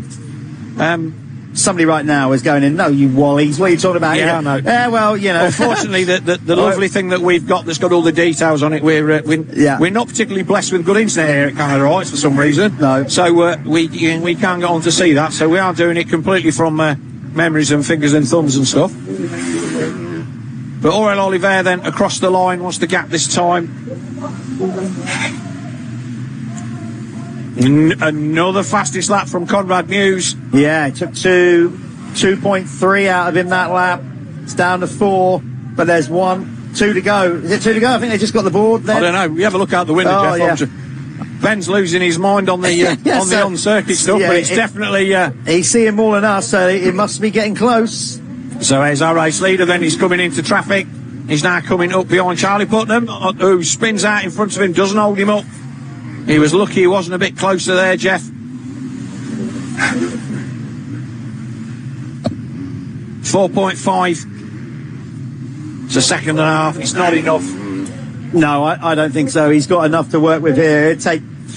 Obviously, it's not over till it's over, and he could easily make some kind of mistake. But if he rides mistake-free, I know Conrad's travelling, but it's still a big ask. And like I said, getting there is one thing. You've then got to make the move as well. For the first time in the whole race, Jeff, they were in the same shot. There's 2 back markers, and Conrad is there in the background.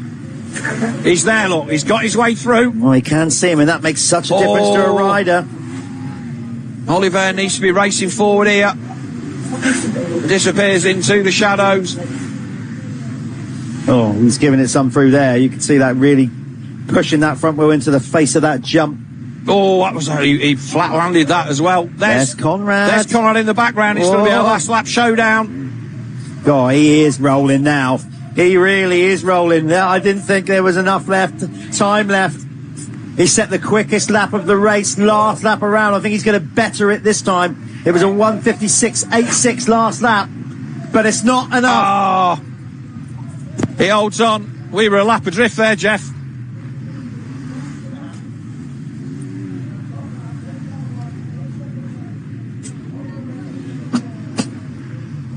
Oh, Oliver does hang on. Yeah, we got a bit excited and we thought we'd still got a lap to go. Phoenix Talk's fastest lap of the race on the last but one lap then from Conrad Muse. Jeffy's going to sprint his way down to the holding area and talk to Auriel Oliver, and Conrad Muse will wait for the top 10. Yeah, we're right by literally where that's Leah stood there in the background. We're right by the man with the checkered flags, but we can't quite see him out of the door. And K-Tech Tower then ticking down our top 10 for the Apico Factory Racing MX1 Moto 1. It was indeed a win. 1.8 seconds was the margin. I think Auriel was managing that on the final lap from Conrad Muse. If it had been a lap longer, we would definitely have been in for a proper bar banger. But as it was, he held on to take the win from 1.8 seconds from Tristan Purdon, his first podium on the 772 Kawasaki. Then it's Taylor Hamill in fourth, Ben Watson in fifth. Sixth across the line is Adam Sterry on the 811. There he is. Then it will be Tom Grimshaw on the Apico Honda in seventh. And there is Tom Grimshaw. Eighth place, I think, will be Bobby Bruce. No, Jason Meara across the line on the motorcycle Yamaha in Jason Meara in eighth, Bobby Bruce in ninth, and Ben Edwards in 10th. And while we all get our breath back, we will have a quick word from our partners, and we will be back with Jeff and Leah down there in Winner's Circle.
Products from the top off-road brands. Whether it's gear, parts, protection or accessories, Dirt Store has everything you need to hit the track. Shop fast, ride fast.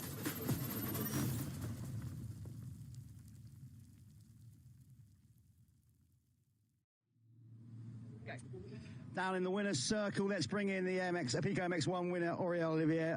Well done, congratulations. A great start. You've been looking for more of them. Great in GPs, much better one here.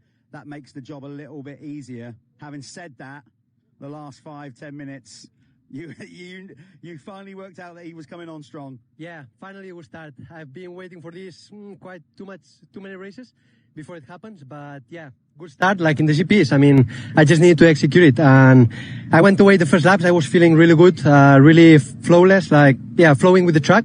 At the end I got a bit tight. Maybe I was controlling too much what was happening behind, but happy with the win. The track is good. It's quite dry. I remember last year was a bit more soft because it was more in the winter, time. Yeah. But thanks to the team, Sean, to Simon, all the mechanics. Thanks for the hard work. Finally, I won one time in Houston, so that's it, yeah. I forgot already, but it's nice feeling. And that was good, and it seemed like you just had a little bit in reserve because he was closing. There were about 2 to go. You responded and put in a real heater to match his time, and that was just enough to get it. Yeah, it was just enough. But like I said, I need to just ride like myself, and I was riding in the beginning like myself. Then maybe a couple corners I was not, putting the good gear, like the third gear. Yeah. So we'll try to get better on this for the last moto, and we'll see where we end up. Yeah. Well, good luck. Good luck on the next one. I'll hopefully see you back here. Let's bring in second place, Conrad Muse, if he's ready to rock back there. I think he is. They're just shaking hands and coming in. It's a hot one, no question about it. Conrad, obviously we know starts are a critical part of it. That wasn't one that you wanted, but I mean, those last 10 minutes, he was a long way ahead and you got close, but not quite close enough. Yeah, I start just as I got off the other side, I got a bit squirrely. I come together with the guy next to me, which allowed the guy on the right of me to already get in front, so I couldn't really do a lot. I pushed in as much as I could. In the first lap, I tried some different lines. I tried outsides, and I felt like I was passing someone, getting passed back, passing someone, and I was just fighting a losing battle. So I got settled in, got into second. He was a long way gone. He must have put a good push in at the start there, and yeah, I just dug deep. I felt solid, you know. I think they sent up my fastest lap in with 2 laps to go. So I'm feeling great. I'm feeling amazing. I'm fit. I'm fresh. So yeah, I'm looking forward to the second race. Well, you made me and Phil look a little bit stupid, but that's easily done because we kind of thought that 15 seconds ahead with like 5 or 6 to go, whatever it was, Conrad would probably just look at the bigger picture, but then all of a sudden, bang, you're taking 3 seconds a lap out of him. And as I said, it was close at the line. Yeah, definitely. You know, I never ever like to throw the towel in a race, so I always give 110% until the line because you never know what can happen from his side as well. You know, if he had a little topple off and I was 15 seconds back, he could still get up and win. So I was pushing till the very last lap, and unfortunately it weren't quite enough this time, but we'll try again in the next one. Second one to go. Yeah, go and get yourself ready for that. Well done. Okay, let's bring in third place rider. Quite a coup here for these guys. 772 team. Yes, quite right. Tristan Purdon, and what a time, obviously with the retro gear, to get it even up closer on TV. I mean, it's a good time to rock the gear. Got to be happy with that. That was solid. Yeah, I was in tears at the back here. It's been a long ride to get back here and just... Yeah. Fair play to you, man. And I mean, obviously, not only that, because, you know, new team, and it's not always easy sort of mid-season to do those things and switch over and all that kind of, but the guys, it seems like a really nice fit with the guys here. It looks like you really bonded with them straight away. Yeah, no, I'm grateful for them for helping me and just happy. I know it's P3 and just the stuff that I've gone through this year, it's nice to be on the box again. Fair play to that, man. Of course, hopefully you can back it up in the second race. And hopefully, obviously, we got the GP next week. No, not at all, man. A very emotional Tristan Purdon, quite rightly so. Great stuff. Okay, well, that was the Pico MX1 opening race. Again, we got to do this all over again. Another 3 to go. Again, don't go too far away. Quick brew, maybe, or a cold drink. Come back for the 125s that are coming up next. We'll see you in a while.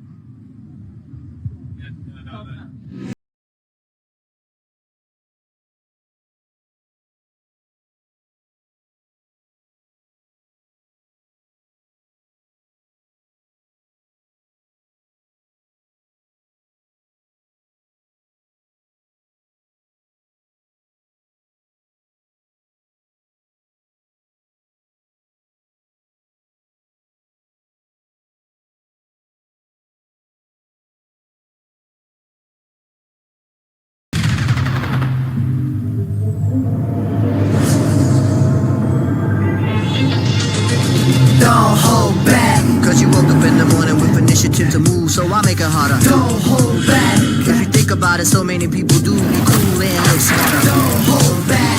And you shouldn't even care about those roses in the air and the crooked stairs. Don't hold back. Cause there's a party over here, so you might as well be here with the people care. Don't hold back.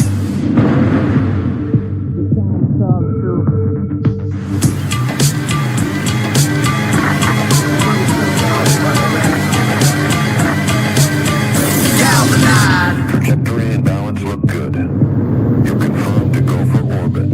Over.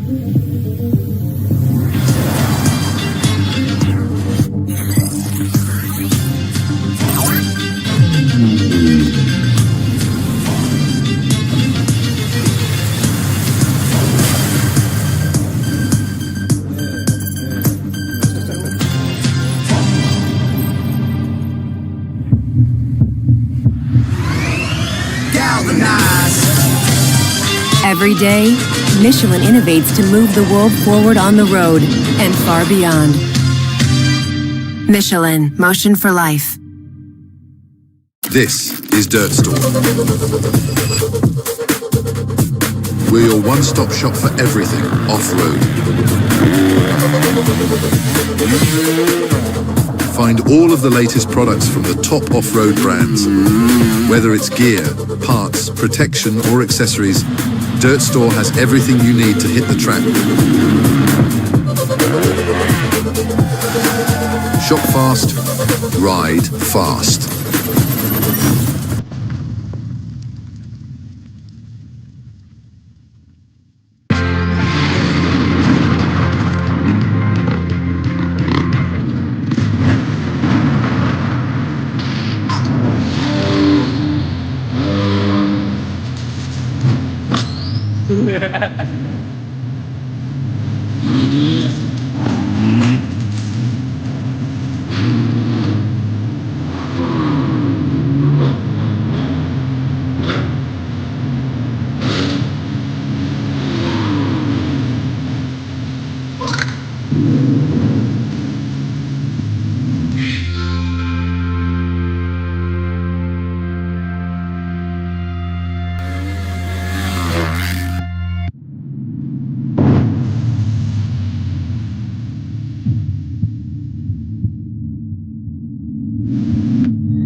Welcome back then, everybody. We are here at Canada Heights for the second group of races for our round 6 of the Motul ACU British Motocross Championship. We're going to have another very quick word from our partners, and we'll be back with Leah, who is out with a roving camp, and we'll see what she's up to.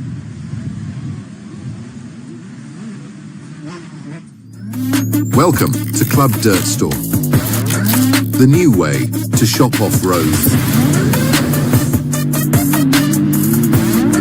Stack up points with every order. Then spend your points for discounts. Join the club for free today.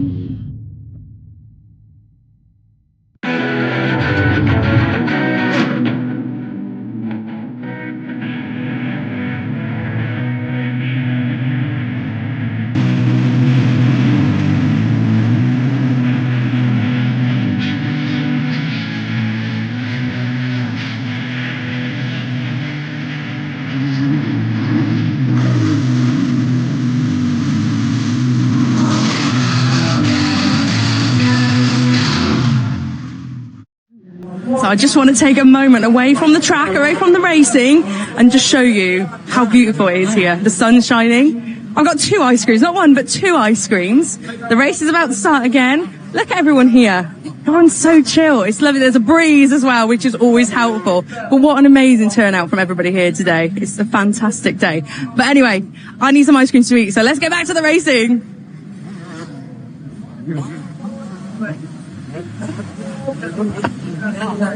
Better hurry. Better hurry there, Leah. Your ice cream's going to melt. I mean, they got you to hold shot there for a while. We should have kept you on there until the ice cream started melting down your arm, I think. But it is a brilliant day out there. No question about it. It's getting warmer. We are getting a second heat wave, heat spell, if you want to call it, as is most of Europe. Better start embracing these, I suppose. Obviously tough, challenging conditions for a rider, but that is motocross. It's one of the most demanding sports in the world, and it's probably not made any easier by 30-degree heat. No, the track is drying out really quick now, Jeff. We're going to have dust in this second block of races. We could obviously we could have an ice cream eating compilation video with Leia and Tim Lightfoot. Tim last time out. Yeah. So I think Tim's at World Superbikes this weekend at Donington, so hats it to him if he gets to catch up with this, but he's away doing other stuff. Leah giving away ice creams, look to poor unsuspecting people, and we got children that are getting free ice creams. Well, yeah, I'm starting to wonder if they were actually Leah's ice creams and she just grabbed them off somebody else. But the point being made, it's a real good family sport weekend here. Lots and lots of families and young kids. They're just outside the door from where our commentary box is, Jeff. Lots and lots of families here. The Sidcup Club always do a decent job of trying to keep the prices down for families, and lots and lots of youngsters out there with their parents. Always, obviously, proximity to London means we always get a decent crowd in here. Anyway, in fact, just as if to magic, the little boy there in the summer hat. Plenty of shade here as well if you go and search it out in the bottom end of the circuit and up the top where we were talking about earlier on. Oh, there's just got the dog going by in the wheelbarrow there, Paul Clark Spud. Oh yeah. I did say I was going to try and get the picture of his dog. His dog's broke both its legs and he literally looks like Barry Sheen with all the titanium in. So, he's just gone by in a wheelbarrow. But yeah, look, first block of races, absolutely fantastic. The first race winner, then Arthur Moore in our RFX 125 championship. These are the championship standings as they are at the minute. So, Joel Winstanley Dawson closed the gap a little bit on Harley Marjack and Drew Stack. Stapley, Moncrief, Waters, Heron, Stat making moves. So he was 10th before the start of the day. He goes up to 8th. Chris Brinley in 9th, and Alfie Geddes Green with that. Come from behind ride, he hit the gate. He managed to get through to 8th place. So Drew Stock then still got 60 points in his pocket, and Joel Winstanley Dawson 91 points adrift. Obviously Harley, we are hoping will be back for round 7. I think Moncrief's gone up a spot as well after that first race. I think he started today in 6th in the championship, and he's just gone past Ollie Waters there after that third race, 3rd. I think we need to have a word with the new bloke though. Giving away ice creams when... Give mine away! Oh, no. Things you have to do. Things you have to do for live TV, Oh, Leah. no. Everybody thinks it's a fantasy land and it's just like it. You've come out the day. You've come out the day minus an ice cream. I had 2. I don't know if you saw, I had 2 ice creams. We could see you. We're like, they're coming this way. They've got to be coming I this way. gave 1 to a little boy because I was really kind. You were. And then the chappie behind me was like, oh, I'll have the other one. But we were just saying, massive family attendance here. There are loads and loads of families with amazing. kids and everything. So Yeah. they're the future. Lots and lots of kids coming. People who are racing here this weekend will have come here as kids to watch. And my children came here when they were like 4 or 5 years old. It's certainly a nice day for a family out into the races. There is the 531 of Lucas Moncrief. Yes. Who? We got people watching from around the world. Oh yes, let's have a little catch up on the comment section. Where are you guys watching from? I know there's a lot of talk going on in there at the moment, but keep us up to date. Where are you watching from? Someone told me they were watching from their front room. That's fine. You don't have to be anywhere exciting. Well, we're not anywhere exciting. We're in a box trailer. But my rider's then starting to go to the line there. So there's the. I'm not sure whether he hit the gate or whether he had a technical, but there's. I'm not sure whether he hit the gate or whether he had a technical, but there's the first race winner, Arthur Moore. Then he, I won't say he surprised us all, but what he did in that first moto, and you obviously, if you didn't see the interview that Jeff did in the winner's circle, he absolutely rocked that first race win, held off Brian Giles to the death to take his first pro win, and. As a result of that, he sits in the box seat for race 2 here. I don't appear to have a paper copy of the results of race 1, so might have blown out the door, Phil. We've opened the doors to get a bit of a breeze in yes, there. I think it's we're lovely as it is, but it's causing paperwork havoc. I mean, like I say, we have literally got almost like building level of duct tape on all of the stuff that sits there. But Rachel, who drops the stuff off to us from timing and scoring, it appears that MX RFX 125 one has gone awry, but we'll make it up as we go along just for a change. You could pull it up on your phone and have a look. I could, couldn't I? I'm just being bone idle, sat here, just doing nothing. Yeah, get with the programme. Well, I'm just trying to catch my breath because I'm knocking on now. Going up and down that start area is a bit of a chore for me these days, Phil. I think we need to get you a sponsored buggy, Jeff. We do. That's a great idea. Well pitched. Keep pitching it, Phil. I'll take that. So the last few riders then coming to the line. So lots and lots of Yamahas in this one as always. So is Arthur Moore going to be able to back up his first race win? So it was Moore from Brian Giles, Lucas Moncrief taking a good podium there, and then Hayden Statt, Drew Stock, Joel Winstanley Dawson, Archie Stapley, Alfie Geddes Green in 8th, Oakley Kettle in 9th, and Jensen 7 in 10th.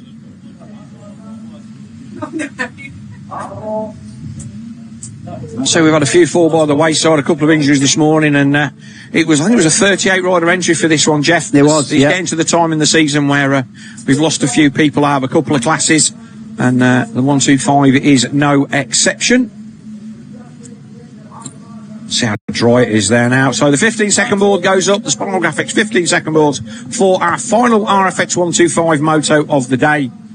They'll be sitting there hoping that they've gone with the right tyre choice. Would you be changing from Moto 1 to Moto 2, Jeff? No, I'd be sticking with it. It's drying out a bit, but it's not radical.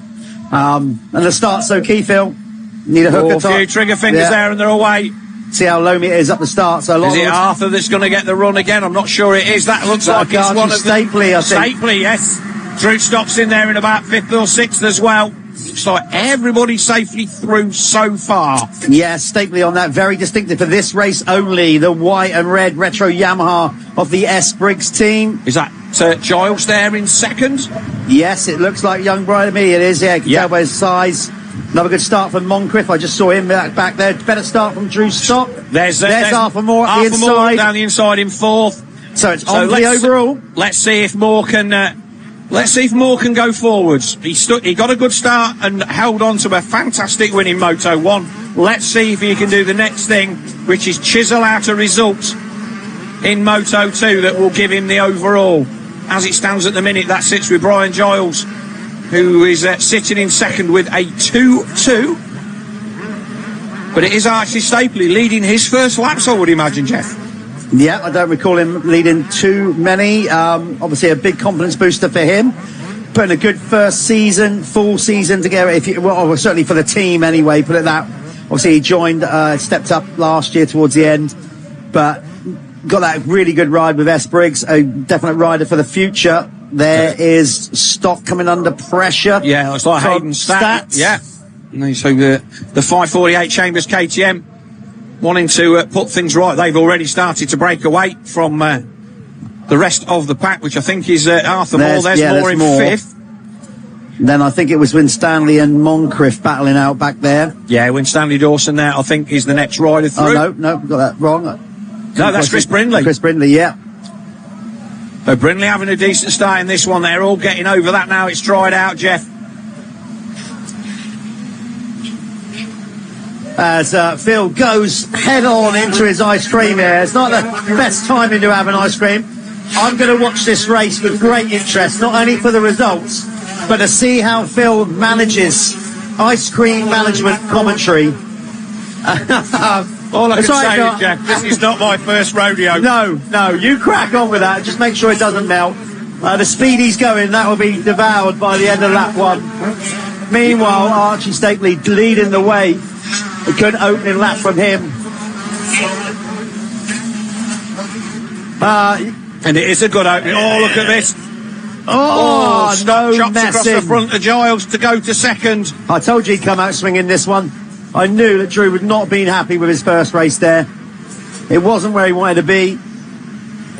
He's still obviously got a good grip of this championship, but he doesn't want to just roll over and let them know that he's just going to do points limitation to bring the championship home. He wants to fight for race wins. He certainly doesn't want to be doing that at round 6. No. He'll be wanting to get himself back into some semblance of what he considers where he needs to be before he goes to Fox Hills next weekend for the next round of EMX 125, and he will fancy his chances round there, or a bit of a kick as they come down. So hopefully we will get the timing screened up for you in a minute. I might have a few little technical issues there. It is hot. Don't know if we're getting an ish. There we go. Look, there's Phil. Look. Don't hide your ice cream now. Harsh. Come on, show everybody. There you go. He's doing a grand job. It's not you were stitched up proper there. It's not going to last 20 minutes plus a lap. Absolutely stitched up. It is blindingly hot in here. You're doing well to do that. Yeah, meanwhile, Archie Stapley is now coming under severe pressure from Drew Stock, who will absolutely want to get a race win here. Yeah, Stapley made quite a big mistake in that hairpin, Jeff. Just got to, it almost looked like he missed a gear in the middle of the turn and had to stamp the gear in to get it to go out. There we go, timing back up on screen, so we can all see what's going on here. But it's great to see another new name at the front of this race. Yeah, and again, that's their confidence booster. Makes such a difference, going forward. You're like, okay, the more that you can run at the front, the more it becomes natural. And especially with that team losing their number one rider, we'll say, in the championship, Harley Marjak, for this round. Quickest lap of the race, by the way, is Drew Stock. So the Phoenix Stall's fastest lap of the race. Drew Stock with a time of 2:06.486, taking a big chunk out of the race leader. Now, this is right. I'm going to leave that one. I'm not sure what we're going to do there, but that was right on cue as they were coming through. Yeah, I would say that that's a bit. Wave yellows. That will be looked at by the medical flag. Yeah, that will be looked at by the officials. Yes, almost unfortunate timing for Drew there, because he was already making the move as it happened. So he just needed to sit on there and follow him into that hairpin, and nothing would have happened. Well, we don't know what's going to happen yet, but either way, we've seen it before. So we will wait and see. So Drew Stock into the lead. It's starting to check out. He was the quickest last time around. We know that. Phoenix Stall's fastest lap of the race. Stat looks like he's going to try and come with him. Meanwhile, some great battling behind those guys as well. Moore, Brindle, Winstanley, Moncrief. They are absolutely at it. There's like a second basically between them as it comes down. So Travis that's how Lawton close it there is. in ninth, Jeff. He was a DNF in the first one. Yeah. The dust starting to kick up now. Not so bad for these 125s. They're a little bit spread out, so they're not. I mean, it's more of an issue for spectators right now. The actual dust levels coming up right now are no problem whatsoever for our riders. They'll be okay with that. So Stat following him through. Stapley now down into third. This is going to be right. So let's see what Hayden Stat has now got for Drew Stock. If he's got anything at all. Brian Giles, we know that he comes on strong. Remember, Arthur Moore in fifth was the opening race winner. So he's got a good shout here for being certainly on the podium. Yeah, he's going to be on 41 points, Jeff, with a win and a fifth as it stands at the moment. So I do hope that his work today will garner him a podium. But we will wait and see what happens, because for my money, that was a pass under yellows, and we will wait and see whether that results in a time. Obviously, we need to assume that the organisers will have seen it. That's down to the marshals and the race officials. When it was there for all to see.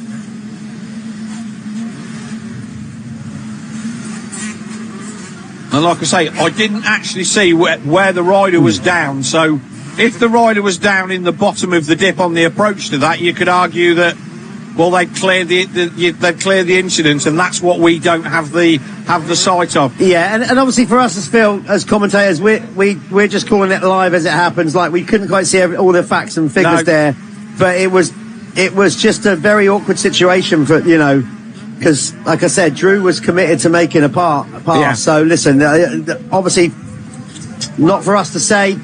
But we're going to anyway. Well, but we're not. It's not for us to say. It's not for us to decide. Obviously, what it's 6.5 a dozen. I can think that we've passed the whatever the incident was. Therefore, it's game on. And I guess as a rider, I would probably think the same. But what we didn't see was who was down and where, which makes a massive difference. But anyway, Archie Stapley. Now Giles is going to slingshot. There he is. I was going to say, he went out of the screenshot, and I say he's going to come back into view in a minute. And man, did he come back in at speed. The absolute slingshots round Archie Stapley up to third. Here comes Arthur Moore, fancying it. Absolutely brimmed full of confidence after his first ever 125 British Championship race win in the opening moto. You could not see a more unlikely motocross rider. I wouldn't have. And I know he missed a race this year and whatever, and he's been getting better, but I would have never have called that in a million years, that first race win. No. Like that. I mean, to do it in that style, wire-to-wire win, he withstood the pressure from Brian Giles. It was absolutely brilliant from Arthur Moore. So at the minute then, Giles quite a long way adrift. The battle at the front then between Stock and Hayden Stat is the one that we could really do with looking at and seeing what the red plate holder has got up his sleeve, because Hayden Stat will want to stamp some authority. Did not have the best of races in race one.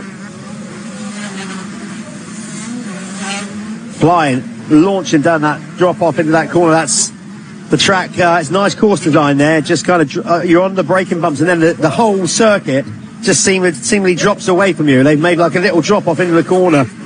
It's one of the most technical parts of the circuit, and that will have changed a lot since their first race this morning, Jeff. I would have thought it'll be rough as the proverbial badgers through there. And obviously our international viewers will be wondering what the hell that means. Anyway, look it up. Look up English terminology, English slang.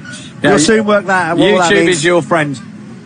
So it's going to be 10 minutes to go. So we're halfway through this one. There's the battle for the lead then. So there is the 418 of Drew Stock on the JK Yamaha. And he is coming under pressure, Jeff, from Hayden Stat on the Chambers KTM. There he is. There's Stat. He will want to be doing whatever he can to muster another race win, to go with the brace that he got at Monster Mountain at the last round. So, obviously, long way to go, trying to work out the overall implications here. But Drew Stock, remember, took a 5th in the opening moto. So, a race win will certainly give him a good shot at a podium position. This is going to be, again, frantic mathematics, got it all, because... so Hayden Statt with a 4-1 is... So at the moment it's all Brian Giles. Got Giles with a 2-3. Giles with a 2-3. Then it could well be Hayden Statt. And if Statt passes Drew Stock, that will put Arthur Moore on the podium. Yeah, but of course if Arthur Moore currently in 5th, if he makes a move on Stapley, that'll give him a 4-1, which is a pretty tidy result. I'm not even going to go there. My little points ready reckoner there on the corner of the comms box will come in handy in 8 minutes plus 2 laps time. We'll leave that till when we're getting closer to no point speculating just yet, but that's kind of like where we're at right now. So further down the order then, like I say, it's Stock from Stat, then it's Giles on the 5.67, 8 seconds adrift, Stapley and Moore battling for 4th and 5th, and it's Joel Winstanley Dawson in 6th, Chris Brindley 7th, Lucas Moncrief after that great podium in race 1, he's in 8th, Travis Lawton bouncing back from a not so good race 1, he's in 9th, and Alfie Heron on the Electraction KTM. TM, Electraction TM UK TM, he is there in 10th. It's a decent run for him as well. 5 seconds the gap then between Giles and Stapley, but this is the battle at the front. Different lines, Stock covering the inside.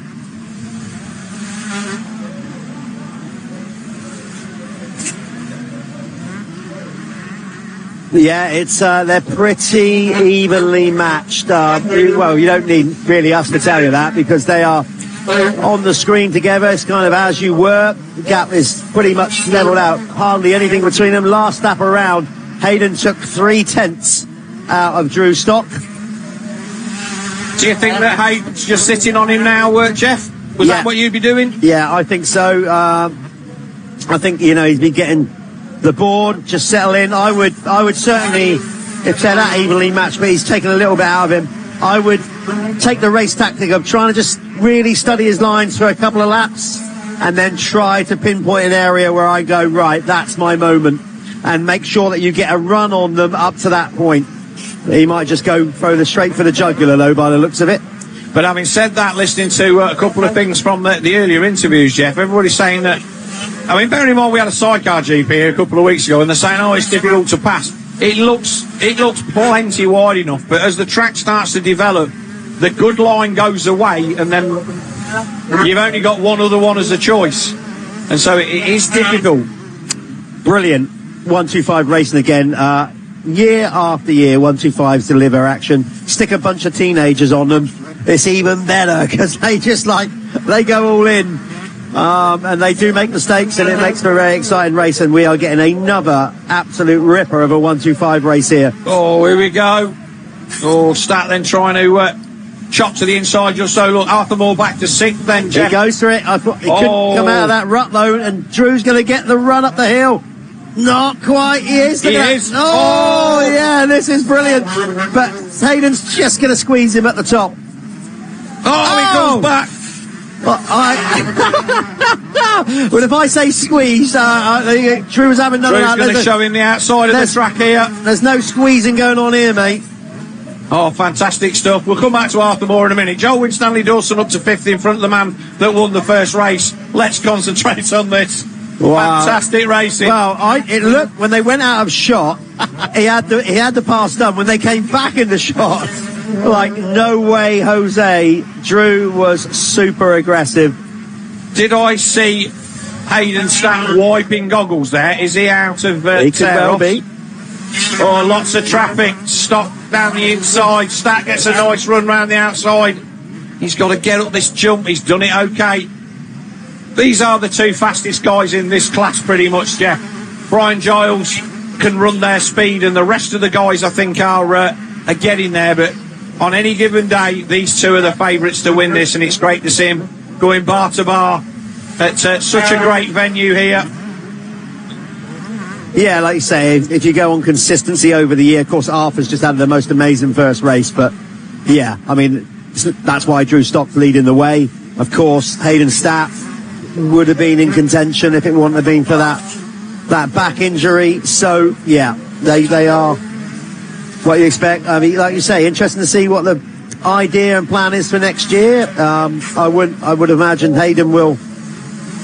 I think they'll probably keep him down for another year on the 125. I don't think any advantage of moving him up, but let's see what they do with that. And Drew Stock, he's had a good season, scaphoid injury or not. He's represented JK very well, both here and in the EMX for them, and he's bonded well with the team. I don't think he's managed to deliver what his potential is. Very much in the same way that Jamie Keith had the same issue in 2025, where when he was on and going, that ride was everything that he needed, but he was injured and he never got the chance to take it to the next level. And I hope that Drew can sort out that hand injury. I mean, look, he's still leading. Fastest lap of the race. Hayden Stapp 2:04.464 for the rider in second. But he's got to close that gap down, and again, he's got no championship to worry about. He's racing on literally a week-by-week basis. He will worry about Fox Hills next week. Next week, he wants to win here at Canada Heights today and prove his mettle against the fastest guys in this class. Well, whatever he did there, that instant fight back, and let's be honest, that's not the first time, it won't be the last time we see Drew Stock. He's done it last year. I remember last year, where were we? Blacksaw a couple of times. He got overtaken. He's like, no way. He instantly just went straight back at them. Then it's like, oh, let's follow you for a bit then. And he wants to be the top dog. And he threw that JK Yamaha right back under Hayden Stapp, as if to say, no way, no. You're not going to. But he only had that one shot to do it, Jeff. And I think if Stapp had managed to hold him off and got down the inside into that turn after the finish line, I think that would have given him. Stock wouldn't have had an opportunity until the big step down in the middle to even get close to him. So it was a really, really important move there that he got that back straight away. But it's so good to see. There's many ways in this sport, Phil, isn't there, that you can.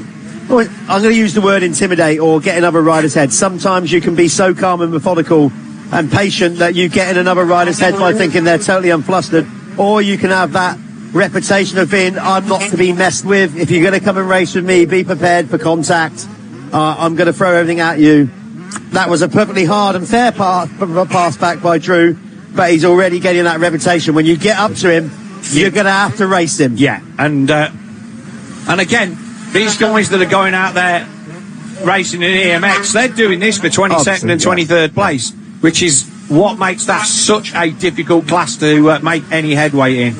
And if you want to see what we're talking about, get yourself to Fox Hill next weekend for the British GP, because of course we're going to see Drew, Hayden and a lot more of these British lads racing their home GP in EMX 125. I'm so excited about 125s tearing around Fox Hill. And let's not forget we've got the WMX there as well. Lucy Barker is going to be there, hoping to get herself on the podium at a home round. And I know we've got a host of other girls who are looking at wildcarding at that one. And our ladies MX class in the UK gaining strength. That was a big send from Stock there.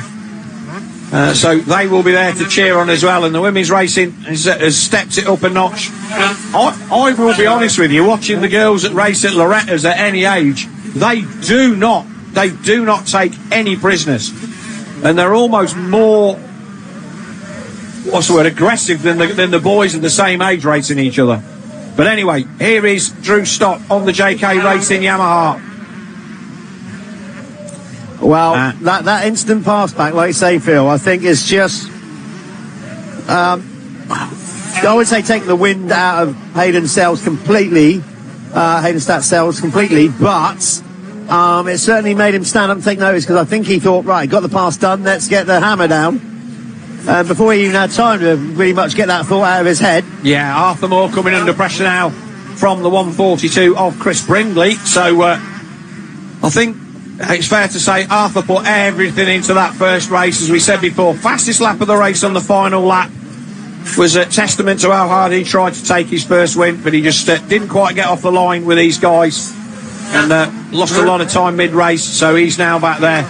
A good fourth for Joel Winstanley Dawson, so I don't think we'll see him on the podium, but he will certainly move towards Harley Marjak in the points as we go into round 7, which is going to be at Duns in I think the first week of August.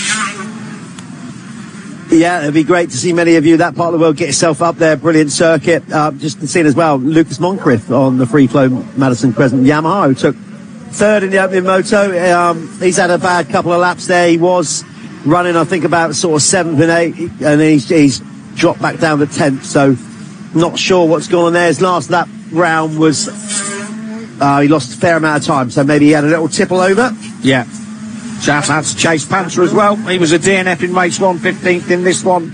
So he's having a decent second moto after a no score in at race 1. 3.2 seconds then the gap for Hayden Statt. It's Drew Stock at the front of this one from Hayden Statt. Giles, 13 seconds adrift, a 1-3. Are we going to need to get fingers and thumbs out on this one, Jeff? Quite possibly, Phil. Quite possibly. Let's just get the, like I said, Drew Stock 5th in the opening moto. So the reality is a 5-1 is not going to cut it. So a 5-1 is 41 points. In the opening moto, Brian Giles had a 2nd. He's got a 3rd in this one currently. So that's 42. So it's only a point. Only a point. Hayden Statt was 4th in the opening moto. 2nd in this one. And that's going to be 40. That's your podium. And then Arthur Moore, of course, took the race win, but he's down in 8th in this one. So he's got to 8th. So he's on 28 now. So he's lost some. So hats off to Travis Lawton. So Arthur Moore lost a lot of time to Chris Brindley in that. So maybe that pass was a little bit harder. And Travis Lawton then on the 464, he is now up to 7th. He won't feature in the overall because he DNF'd the first race. But that will mean that Arthur Moore will no longer be to podium. That was a 2-lap to go board, I believe, that just went out there, Jeff. And our race leader then, I think comfortable at a canter, so it will be Stock from, Giles from Stock, and then Statt will be our podium. All subject to official confirmation, yes, of course, yes, because well, let's see. But Drew, definitely that instant retaliation move has done it for him, I think. Because since then, there's been no other sort of second wind or comeback from Hayden Statt. He's just slowly etched out the gap to 6 seconds. So, that momentarily, I think we had a new race leader for about 0.2 of a second. It'll be interesting to know. It was from halfway down the face of that jump to halfway around the corner. So I think that you will get that was better interviewed from Drew Stock. He will feel comfortable with what he's done. And I do think that he's a rider that he still needs to find another level of speed to go to the next level in MX2, but his style and the way that he rides the bike will certainly accommodate that. He's not a guy that looks like he's on the way to his next crash on the 125. He rides a 125 in a very, very organised way. Fantastic lines, nice technique, and I think that he's only going to get better as he moves up onto the bigger classes. Yeah, he's big. He's quite a big, strong lad. So I actually think I'm looking forward to see him on an MX2 bike. I mean, again, I'm not sure Drew's plans for next year, what's going to happen, but I think he can make the transition to an MX2 bike because of his size and his structure. He can make a good stab at it. There it is, the checkered flag. I'm going to hot foot it down there. Yeah. So a win then for Drew Stock, and that will get him second on the podium. But it will be Brian Giles that will take the overall with a 3-1 and 41 points.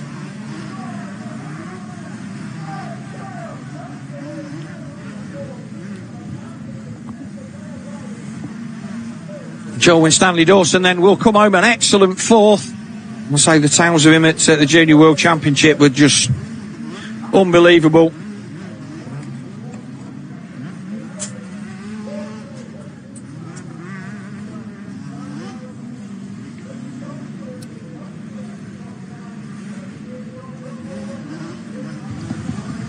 Oh, so Leah just stepping back into the booth. That was a decent 1-2-5 race, wasn't it? Just the seat's lovely and warm. Yeah, that's Jeff. He's, So Drew Stott then from Hayden Stats, and then it's Brian Giles. He takes third and the overall win. Then Joel Stanley Dawson will come across the line in fourth. Archie Stapley fifth. Chris Brindley a good sixth. Travis Lawton in seventh. Alfie Heron getting himself up to eighth. Arthur Moore fading to ninth, and I think that's unjust. He does look like he's give everything there, but he's had his best career day today. We'll let this one slide. And Finley Jake comes across the line in 10th. Were you down there for the podium interviews with Arthur Moore? I was, yeah. Great. It was, great little interview down there. But it's so warm out there at the moment. It's so warm. I really don't envy these boys out there. It is. Right then, so word then from our timing and scoring that a 3-place penalty for Drew Stock. So that will change the podium. So that will become a 1-4. A 4-4. That may keep him off the podium. It won't alter the fact that Brian Giles has won, but it will mean that he will be leapfrogged by Hayden Stat in the overall. Right, we're going to take a quick break from and have a word from our partners, and we will be back with Jeff down in the holding area. I'm not sure whether he will know what we know up here, but we will soon find out.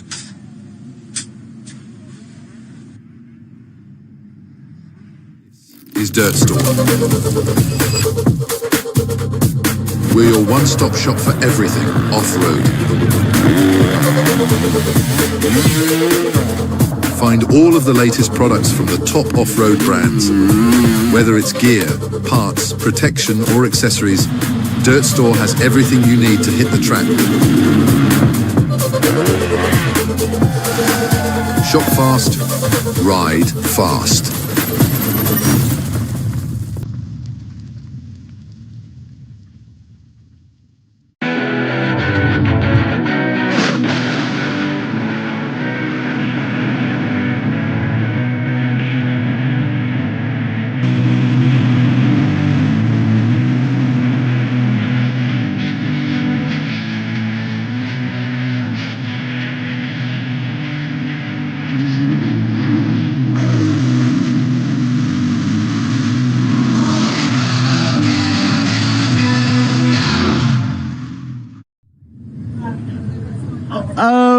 Okay, here we are in the winner's circle. It's quite chaotic down here, we have to say. We've just had, because we just heard that there's been a penalty awarded to Drew Stock. We're trying to work out the points because of that. He's got a 3-position penalty. That's why we dragged you in. We're not sure, obviously, effectively, that's going to make you the race winner. You seem pretty unflustered. You're not even sweating under there, which is incredible fitness.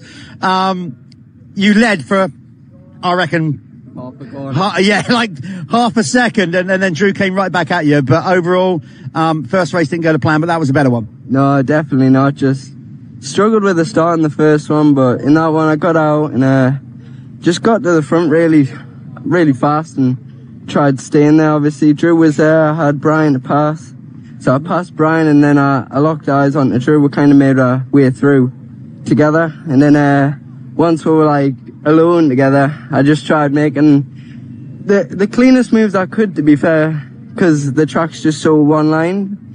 You can pass, but it's not very ideal for passing. There's only certain places where you can pass, so I just tried playing smart because I didn't really want to be in a fence before the home GP. So yeah, exactly, you got that coming up. Yeah. We know that your championship is with the injuries. Good to have you back anyway. So that's kind of out of the off the table. But of course, you're fit and healthy, and you've got Fox Hill next weekend. So got to be looking forward to that. Yeah, I'm looking forward to it. The guys there have made it look so good. It almost looks brand new, to be fair. But yeah, incredible job that they've done on the track, and I'm looking forward to racing there next week. Well, mate, have a good week. Stay healthy. We want to make sure that we see you at Fox Hill next week. You go and get wind down. Let's go. Bring in Brian Giles. Can I get Brian? Brian, come in. very quickly, there's a lot of confusion going on back here because obviously Drew thought he won the race and it's just been told that he got doctored points. So that's going to push you up. Obviously effectively another second. By my maths, I think that would get it done for the overall. I could be wrong. But that was again another tough race for you. You didn't quite make the start, but you kept chipping away and eventually got into third and now ultimately we believe second. Yeah. The start was okay, but the track is quite sketchy, really sketchy, and they are aggressive. And yeah, I try my best to finish. Well, that's what you got to do. Now, Brian, are we going to see you at Fox Hill next week and you're going to be competing in the EMX 125? Yes. Now, tell me, I jog my memory. How many times have you raced Fox Hill? Would it be the first? Never. Never. Do you know about the history of Fox Hill? No. Okay, so, but are you excited? Have you seen some of the track? Obviously, they've shown what they've done. Yeah, it's pretty nice, really big jumps. Gonna be fun on the weekend. Well, we'll be cheering them on. Obviously, Team GB, representing Team GB last week. Well done, which I believe on your overall. I'll shake your hand on that. I could be wrong. It's all chaos down here. Go and get yourself ready for the podium presentation later on. Well done. Okay, so there's Brian. As I said, a degree of confusion because literally as we got down here, that's when we were told that Drew got dock position. So that's going to affect the overall. We've also had Lucas Moncrief, with a bit of heat exhaustion down here. So that was why you heard all the chaos in the background while we were attending it in. It's such a hot day. So anyway, a lot of drama down here. Let's go back to the calm of, the commentary box with Phil. Don't go too far away because we have the MX2 second moto coming up.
I'm still a kid, but I'm tougher than you think. Let me fail, let me fall, and learn to get back up. Let me find my own line, let me go full throttle. Never tell me what I can't do, and let me win. Never hold me back. Let me try. Let me try. Never underestimate me. It's the ride of my life.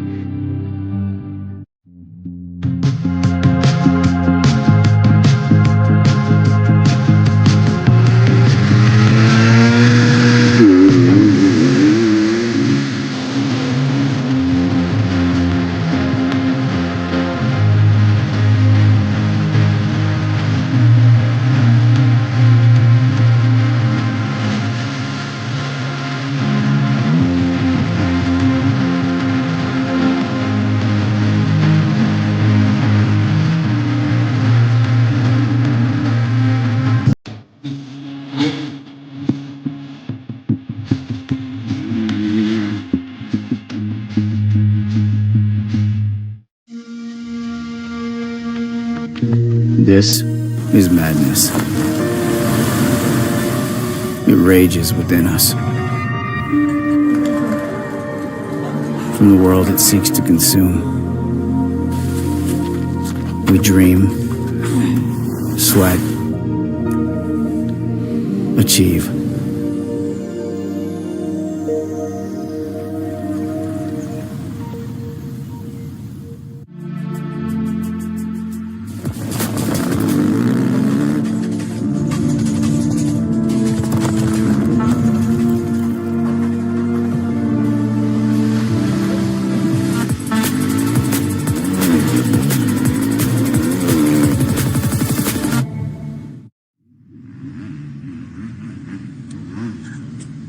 Welcome back, everybody, and a bit of drama in that one as we've got. Oh, look at that!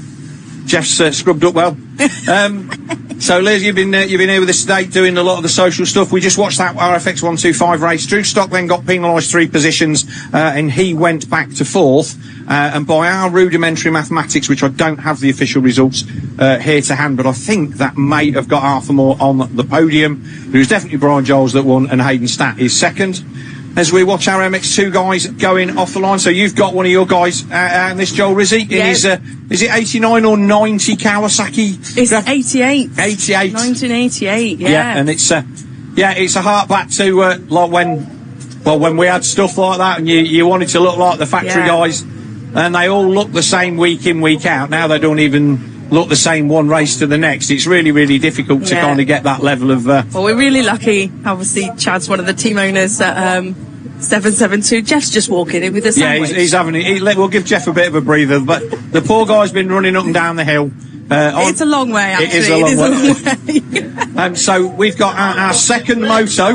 Look at that, yeah, he's got a little bit of calf pump. Our second moto was a good first race, and what we think was the first victory for Gian Dunson on the Gabriel SS24 KTM. He ran down Charlie Heyman, who rode with the champion's head and didn't get too giddy when he lost the lead in this corner that we're looking at here in the shadows.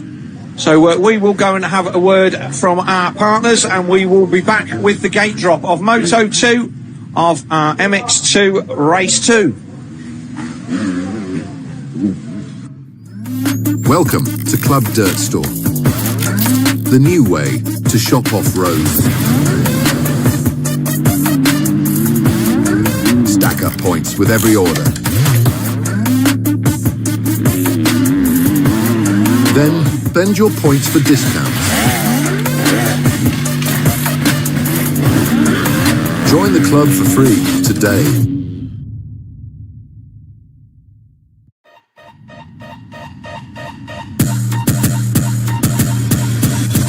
How would you like to win Tommy Sell's actual race bike? Well, at the end of the British Motocross season, we are going to be raffling it off to one of you that have a ticket. Okay, John, can you tell us a little bit about how this is different to a standard Triumph 250? Yeah, so we begin with a 2026 TF250X from Triumph, and we completely strip the bike, modify the engine, EvoTech, full race engine, K-Tech take care of our suspension, some custom SM Pro wheels, Akrapovic pipe, X-Trig clamps, Dockwob titanium bolt kit throughout the bike, plus so much more. And one of you is guaranteed to win all of that, but not just that. Every single week, we do tons of different competitions, whether it's cars, whether it's watches, whether it's bikes. Week after week, we give away prize after prize. And now it is down to you to be the next winner. But remember to keep your eyes peeled, because at the end of the season, someone will be winning Tommy Sell's race bike. To be in with a chance to win, all you need to do is head over to the TWD website, make an account, grab your tickets, and you really could be next.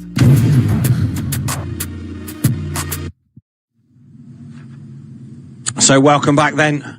Just to confirm, we've had the official results then, with the penalty imposed on Drew Stock, a 3-place position for taking the lead under yellow flags. He was an overall win then, with a 2-2 for Brian Giles. He takes the overall win on 44 points from the 548 Chambers KTM of Hayden Statt on 43. And Arthur Moore, despite ending up finishing 8th in Moto 1, takes 3rd on the podium, his first podium in RFX 125, with a win and an 8, so great for him. Joel Winstanley Dawson 4th, Drew Stock 5th, Stapley 6th, Lucas Moncrief 7th, Alfie Heron in 8th, Alfie Geddes Green 9th, and Fabian Morrison in 10th. But here we are then, MX2 Race 2. Leah has 163 of Ben Musto on the AC United gas. The guy's just topping off the fuel. You've been down there today. Obviously we're up here on the top of the hill with a bit of breeze. There's your boys with the ride. Look at that. Isn't it beautiful? It's a real take back to the days of those colour schemes that Kurt Nichol wore, and I saw the bikes yesterday and I'm just like, oh yeah, that's cool. I'm not a Kawasaki person. I've never owned one, which I've owned most things, but I've never had a Kawasaki. But the look of them, the 87 particularly, was just such a beautiful bike. And we were already on red things by then. So, but yeah, it's nice to see a nice hark back to those days. Yeah, it's like you said, just nice to do something a little different.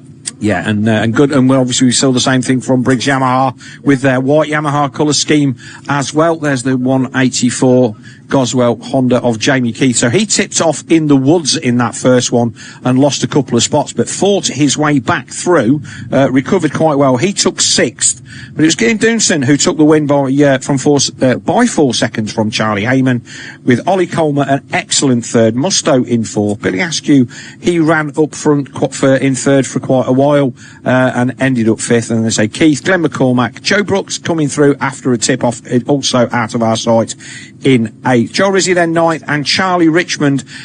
Those guys, most of those guys seem to be ones that were involved in that melee in turn 2 on the opening lap. So we can only assume that's where they went. And of course we lost Josh Vale. He went out after 5 laps, and there was a no start for Tommy Searle and Max Harris. We lost Matty Bayliss after 3 laps and Jake Preston. So hopefully Bayliss will be out again on that absolutely fantastic Otto off-road Honda as they come to the gate.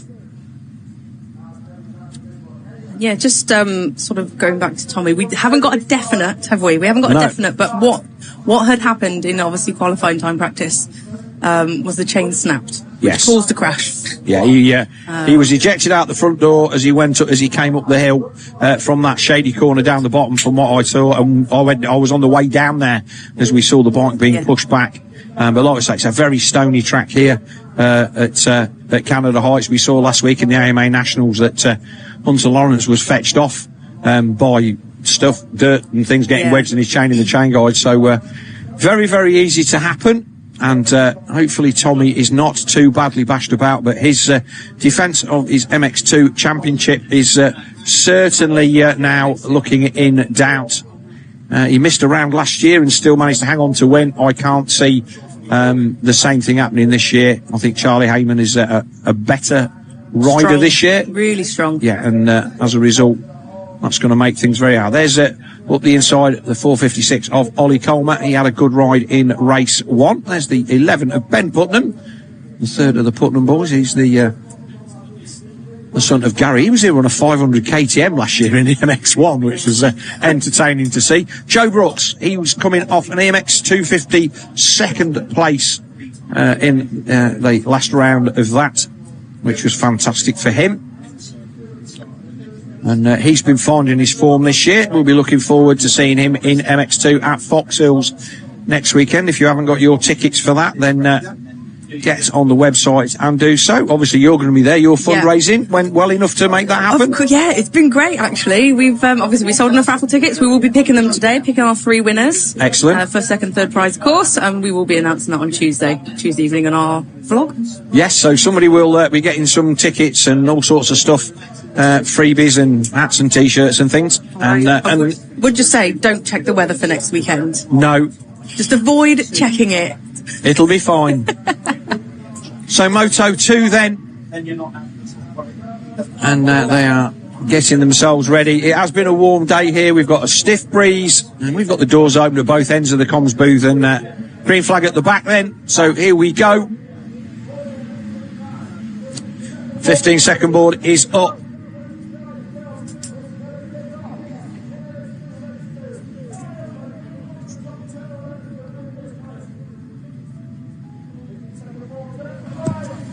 Jeff sidles his way back into the seats.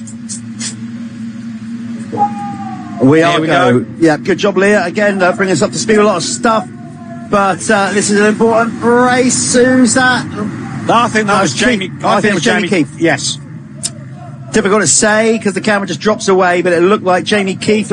Change of Troy Lee race kit, but it looked like him out front. Yellow flag in that corner again, so it does look like Jamie Keith. This was where he went He exited stage left on the previous lap. Time. Yeah, so it's Gets Keith it right that time. from Musto. No, it isn't. Yes, it is Musto. It is. And that looked like Joe Brooks there in third on the Nationwide Signs Honda. Looks like a couple of those 772 bikes up there, though. Can that distinct? The kit's really working for us. Yeah. We can see them really easy. Yeah, so it looks like that might have been Rizzi up there in fourth Well, he position. needed a much better. So it looks like two of them there. But here they come then through the trees, and it is the 184 Honda of Jamie Keith. The Goswell Honda Racing. I think that other rider that looked similar in kit was Billy Askew, because they run that similar colour O'Neill kit. Yeah, I was busy trying to think who the other Kawasaki may be. Exactly, yeah. Because there's two in 450. Yeah. Or pass down the inside there. It looks like that was the change for third. And there's Musto, the AC United Gas man. Been very impressive this past 12 months for me. And hopefully he can... I fancy a bit of him round Fox Hills. Yeah, Ben will be going. He always leaves out on track. I would never, ever question his racing commitment from a very young age. That was apparent. Yeah, that is Brooks that moved up to third, I think. It is, yeah, the Nationwide Signs Honda put the pass on Askew. Is that looks like that's Heyman back there in about sixth, Jeff. Yeah, so not such a good start for Charlie. He said he absolutely clarified what we thought when he got overtaken in that opening race by Ian Dewson. Instantly went into championship mode. A few stones bouncing off the roof. And of course, where's Ian Dewson? We haven't seen the man who won race one yet appear on our screens. So if he hasn't got a decent start, where is he on our screen? It's seventh, Jeff. So there he is. He's in there behind Rizzi. Then it's Richmond, Coleman down as well. Yeah. Okay, so this is going to be a good race for many reasons. The implications on the overall, because just a little bit like the 125s, it's all over the place. Regards of 1-8 got you on the podium in 125s, and you'd never have thought that with 2 laps to go. But here we are then, the stones and the dust starting to fly here at Canada Heights. It's hard packed and dusty. And I can assure you it's a lot worse through those trees than it looks. Honestly, love the sport. Proud of everything I've done in my career, but right now, rather them than me. Oh, yes. I really don't miss days when it's this hot and it's this gnarly. And you got to dig deep. You got to find that little bit of extra something in this heat. Yeah. Liam Garland there, another good start for him on the Garland Power Sports KTM. He's there in 10th, but Heyman then up to 5th past Rizzi as they came across the line. So Jamie Keith, he was 6th in the first one, so at the moment we've got him on a 1.6 and Heyman on a 5.1. I'm laughing because you're being brave. You're only one lap into the race and you're going for it on the overalls already. I'm just trying to work it out so I can keep a tab. And we both know that we'll have no clue anyway. Oh, great stuff. Askew in there as well. Was that a pass? That's Rizzi. It looked like it. Rizzi scrubbing his way. Is that Doonson getting past Rizzi? I'm not sure. But look, the racing has been brilliant all day, Jeff, and we've had no shortage of things to talk about. Some days you feel that we need to find something. That the action has been fast and furious. Yeah. And here is our race leader, Jamie Keith. It really has. Going slightly left field with this one, Joel Rizzi. Still fastest lap of the race for Joe Brooks. Yeah, he is on it, full of confidence from that podium in the EMX in Agueda there down in Portugal. He is on it. Going back to Joel Rizzi, look, again, another rider that I've worked with back in the day when he rode for Team Green when I was managing that program, and I just want to see Joel just get in this top 5. Stay there, get some confidence back, because we all know he's capable of it. And he has. And when he was riding GPs at a very young age, let's not forget, he was decent in a deep field. Yeah. But he never got the breaks that he maybe needed to. And like you say, then you're on a bit of a confidence roller coaster. But he's definitely got what it takes to be at the front at this level. As we watch the 163 AC United Gas of Ben Musto then. Second place, Brooks there in third, and it's Askew Rizzi. Heyman's not making any progress. In fact, Heyman's gone back one. Like you say, that was the pass that we saw. That's what Heyman's back to 6th, Doonson 7th, Richmond 8th, Coleman 9th. Oh, this is... Somebody could win this with a 5-5. Yeah, that's what I mean. I'm going to be amazed. I'll also be amazed if the top 5 are certainly, let's go down, say, to 8, if they stay in that order to the end, then something's gone wrong, because there will definitely be some overtaking and some drama with still almost 20 minutes to go. Well, obviously 19 and a bit plus the 2 to go. I think Joe Brooks fancies himself for a win here. He's well placed. Yeah, I agree. And he looks so composed on that bike. I was talking to his mechanic at Landrake, and they were just like, yeah, you know, we made the change, and he's happy with the bike, and he says, and it's going to elevate us without doing anything else, and we've certainly seen that in this mid part of the season. Yeah, I mean, whatever the circumstances, it's never an easy thing to swap out bikes when you're already in a racing season. No, there's Billy Askew then on the Dirt Store Triumph. Dirt Store then the primary sponsors of this free live stream of the ACU Motul British Motocross Championship. He's getting close. Just had the door closed on him there, no way through on that section, but there could well be down here as he's going to go. No, this will come into that. Ben knows he's there, will control that inside. That does pinch up to one, sort of funnels into that bit. They've got to be patient through there. And that's turned it. There's a wave on the bottom of that jump now, Jeff, so they've got to be careful. Like I said, we were talking earlier, and I was talking to people in the pits yesterday about how much racing the track here is 90% of it. And you can see there that all of these guys are just looking for that little bit of grit. You've got deep sand there, and now we're up on hardpack on the top here. Yeah, and as we said, as the track dries throughout the day, it's notorious for it. Difficult track in these conditions to keep tip-top throughout the day. So the track really does change as we go throughout the day. Certainly that top section, get a bit of moisture up there, and it's clay-like and it's a bit slippery, but then it goes the opposite way in no time at all. Before you know it, it's almost blue grooving up. So Charlie Heyman has dropped another position. Gian Doonson now is in front. He's on a 1-6, which is going to be 40 points.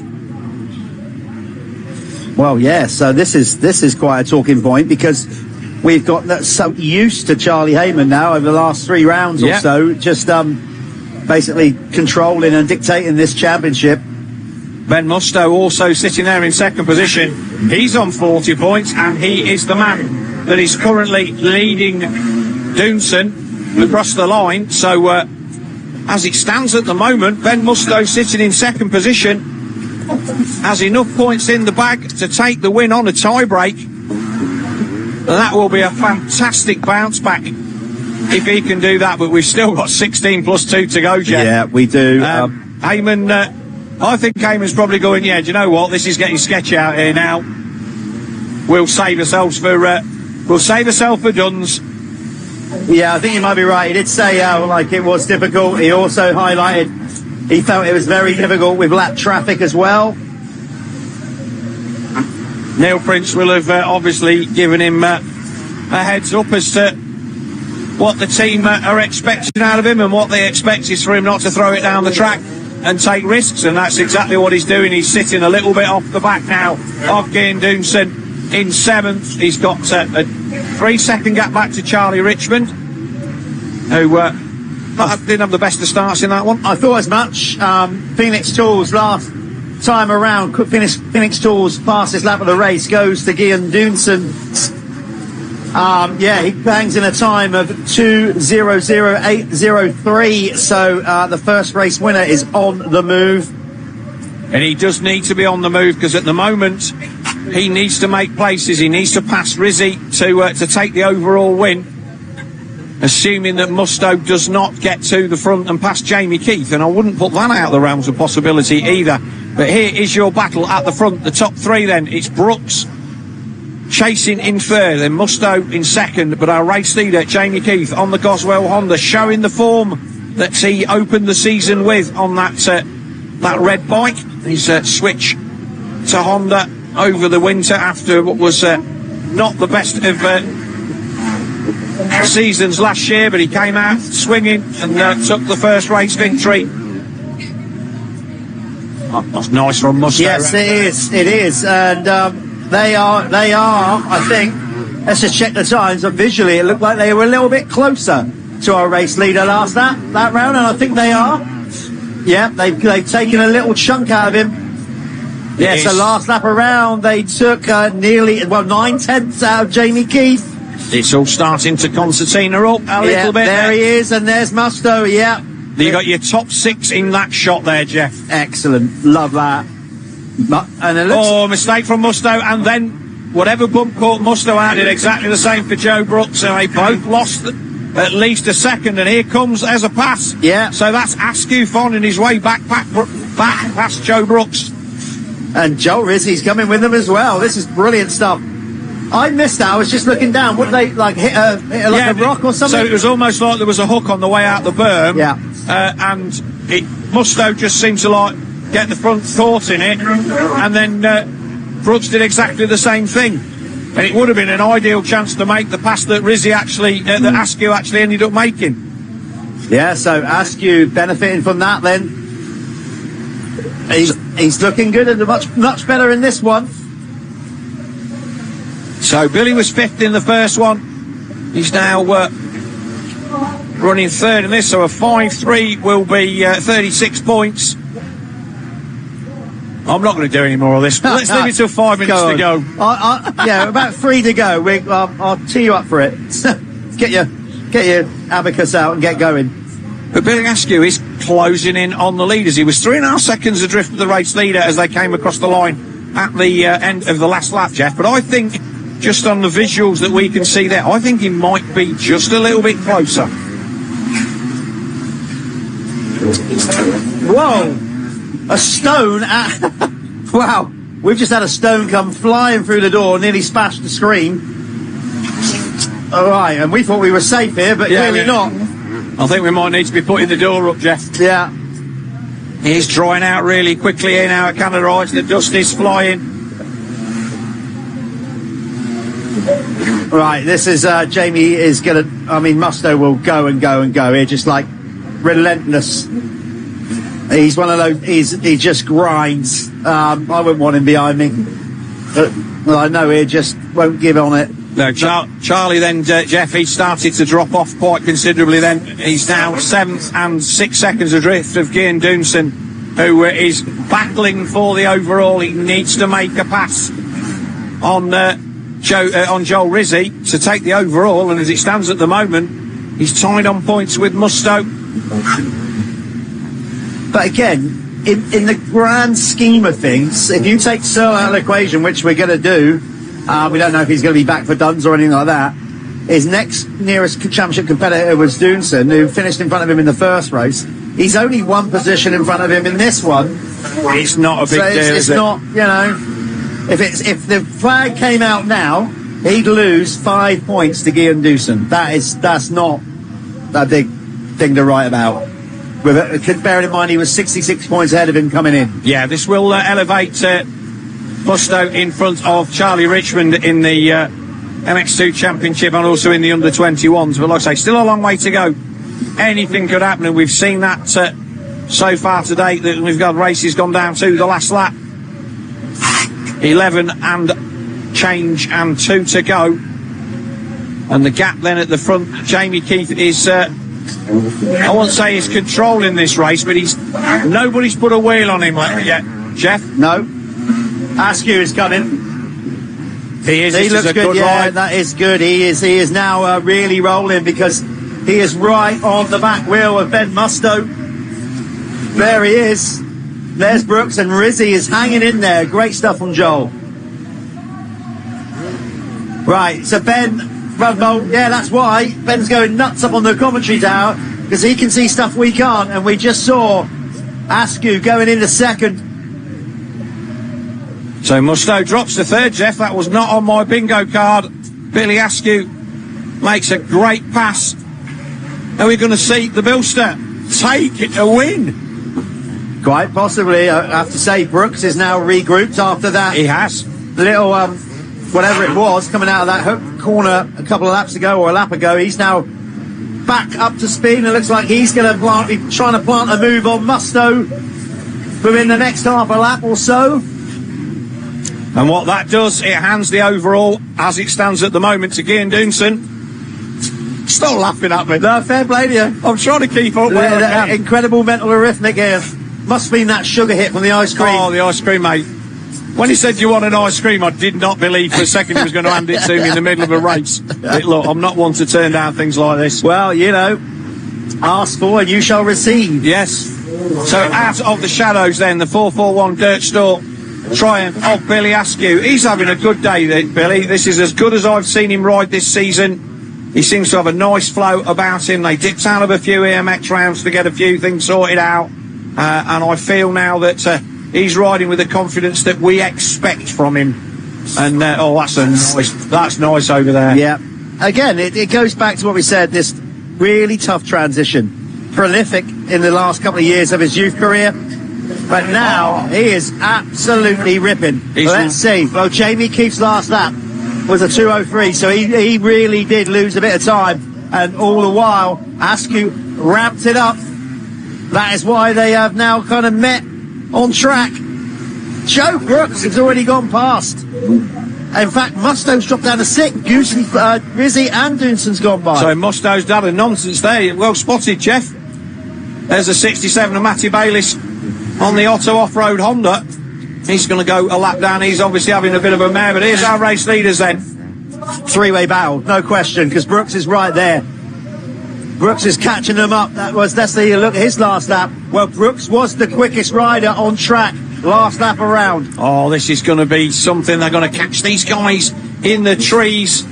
Oh, hopefully they can get round there. These guys will. They're doing their best. On There's blue flags in there as well. Good work. Flag crew doing their bit. But Jamie Keith's got the stones for this kind of battle. He's a good lad, knows what he's doing, won races. Still, his race win at Hawkeston, one of the best interviews, or a little bit of a flap of the feet there. That's started to chop out really bad. Big time. Somebody gone high wide and answer around the outside. That was Brooks. That was Brooks trying everything. And it's worked for him up this point. Wouldn't surprise if we go see him. Oh, down the inside. In the black. Askew down the inside. Yes. Yes. Oh. Kept it clean as well. And here comes Brooks. Oh, but Keith fights back. Absolutely brilliant stuff. We've kind of lost them in the trees there. So we're on the wrong riders here, but we're going to quickly get back to it. Again, I can hear it's all going off out there. Let's try and go back to the leaders because there they are, just further up the field. No, that's somewhere in between them. They're just a little bit ahead of that battle. There we go. It's so look, we can't see them in the shadows, and neither can our camera team. Top job picking them up. It's so difficult. We're getting peppered in stones here in the comms booth. But what a race! We're in the thick of it, Phil. We're in the thick of it. Pull a tear off. Here we go, and it's still Jamie Keith from Billy Askew and Joe Brooks. Rizzy's closing in, and there's Doonson. Oh, well, so Doonson now with clear track. It's a 10-wheeler, Jeff. It could well be. Billy, no. Oh, fantastic racing. They we just caught a bunch of back markers in the middle. And this was where Billy was fast last lap, but he's not going to do it. No, he's not going to do it there. Jamie's going to force him wide, and that's exactly what he did. Meanwhile, yeah, look at that. A little bit too much early power for Askew, and he spins out a bit, and that allows Brooks back on him. Brilliant. Absolutely brilliant. This ACU MXGB Motul British Championship is delivering the goods. Yeah, this Dirt Store MXGB TV live stream then. Like and subscribe. I know we get fed up of saying this, but this is what brings this to you for free every time we are on track. We've got 2 rounds to go after this one, and in all of the championships, it's still all to play for. Yeah. And Jamie Keith is hanging on. He's fending off the challenge of Askew. There's Askew around the outside. And again, we're trying to pick these guys up through the shadows. He goes again, same move again. Yeah. And this Jamie stalled it. Missed the gear or something. Is he? No, I think he literally just. He missed the gear. He's gone from first to fourth. Is it the gear, or is something happening with that bike? I don't know. He hit the wall, but I think because he was so alarmed with Askew coming through, he probably just missed the gear. I think he dropped a gear coming down that bank. But just like that, he's now going to be in 5th. That is insane. literally that So one there's the bit of leader. momentum, and he has now gone from first to fifth in 2 corners. That was a costly mistake that lost all his momentum. Maybe his concentration levels have gone as well. Oh, that is a bit of a guts flow. Oh, he comes back up the inside of Doonson, so he comes back for one. So here we go then. So there's your race leader. There's Askew. Rizzy is in this. Joel Rizzy is absolutely in it. Contact. Somebody's gone down. Who was that went down? I think Jamie Keith trying too Jamie hard. Keith went down. So Keith went down. There's Doonson. So there's Rizzy. He's there in third. Yes, third, and chasing Brooks. Oh man, what a race! Rizzy is really feeling it. This is epic. So, you come through the trees. Yeah, we need to flick around the body, go past that. This is unreal. Amazing stuff. You sure you want to do your mental arrhythmic, or shall we just wait? We're going to wait. So they'll be coming round into sight here. Top work by the. I say it's so hard in the trees to see what is going on, and here they are. This is the battle for the lead. We've got a couple of back markers in there. There's Billy Askew down the inside on the 441 Triumph. Battles its way through the back markers there. Splits them nicely. He's got a little bit of a gap. Yep. Oh, Brooks forcing his way through. Brooks forcing his way through. That is a back rider. That's 415. There's Rizzy on the Kawasaki. He's in third. So Rizzy on the 912, the 772 Racing Kawasaki. The dust is flying. It's so difficult for these guys. And there's your race leader landing off the jump. And it is. This is amazing racing. It's Askew, Brooks, and Rizzy. Doonson is there in the background in fourth, but he's not close enough. 2 minutes and 40 plus. I think there's 4 laps left, Jeff. Absolutely loving this. This is brilliant. Love it. So Askew across the line. I mean, regardless of, I'm not going to go there so much of the overalls, but bearing in mind, in the opening race, Heyman was second, Coleman third, Musto was fourth. None of them are in the top 5. Yeah, Musto 6, Coleman 7th, Heyman now back to 8th, Richmond 9th, and Glenn McCormack on the Chambers KTM. He is there in 10th, but this is fantastic racing. There's your race leader, Billy Askew. There's second place. Joe Brooks is closing in on the Dirt Store Triumph rider, Jeff. This is what a race. We're 2 minutes to go plus 2 laps. We're getting into that can't afford to make an error stage. Hey, who's going to blink? Who's going to go first here? Who's going to buckle? Any little mistake is going to be costly at this point. I'll tell you what, Keith did not lose that much time with that crash. He's still there in 6th. Yeah, he must have got up really quickly. Yeah, he must be a little bit miffed about that. But look, at tip to Jamie Keith, that was a great ride, and he just got mugged. Made a mistake, and it was so tight. He had 4 riders come past him when normally you wouldn't expect to see anybody. Oh no! I mean, they literally the door was ajar, and they just came flooding in. Brooks is going to go round the outside of Billy Askew here in this corner without a doubt. Oh, he got a bit out of shape there, and he's gone. God, he's gone tight to cover that. I was out of my seat there. Oh, he's not giving Rizzy a sniff, is he? No, but just a brilliant ride from Rizzy. This is the Rizzy. This is what we wanted to see from Joel. We all know his capability, and he has absolutely come out. And I mean, there's obviously more championship racing to go, but this would be a massive confidence booster. Big thing for the team as well, Jeff, to put a lot of effort in, and this is, I mean, they've had Purden on the podium already in MX1 today, and to get Rizzy up there, he was only 9th in race 1, but it was a good race from the back, and as we heard in the pit lane interview, he went down in turn 2 and came from the back. What a race. So Askew across the line, 33 seconds, so it's 3 to go. Yeah. Well, we'll try and keep, we'll count it so 3. I'm going to line something up, and every time they come across the line, I'm going to take one down. Trouble is, we get so engrossed in the race, and you know, they don't put up the 2-lap board on the screen, so we get far too into it. Doonson, it's a 4-way battle. Well, this is nuts. Kian Doonson, still the best lap of the race, not that last time around, but it was close to his best lap around.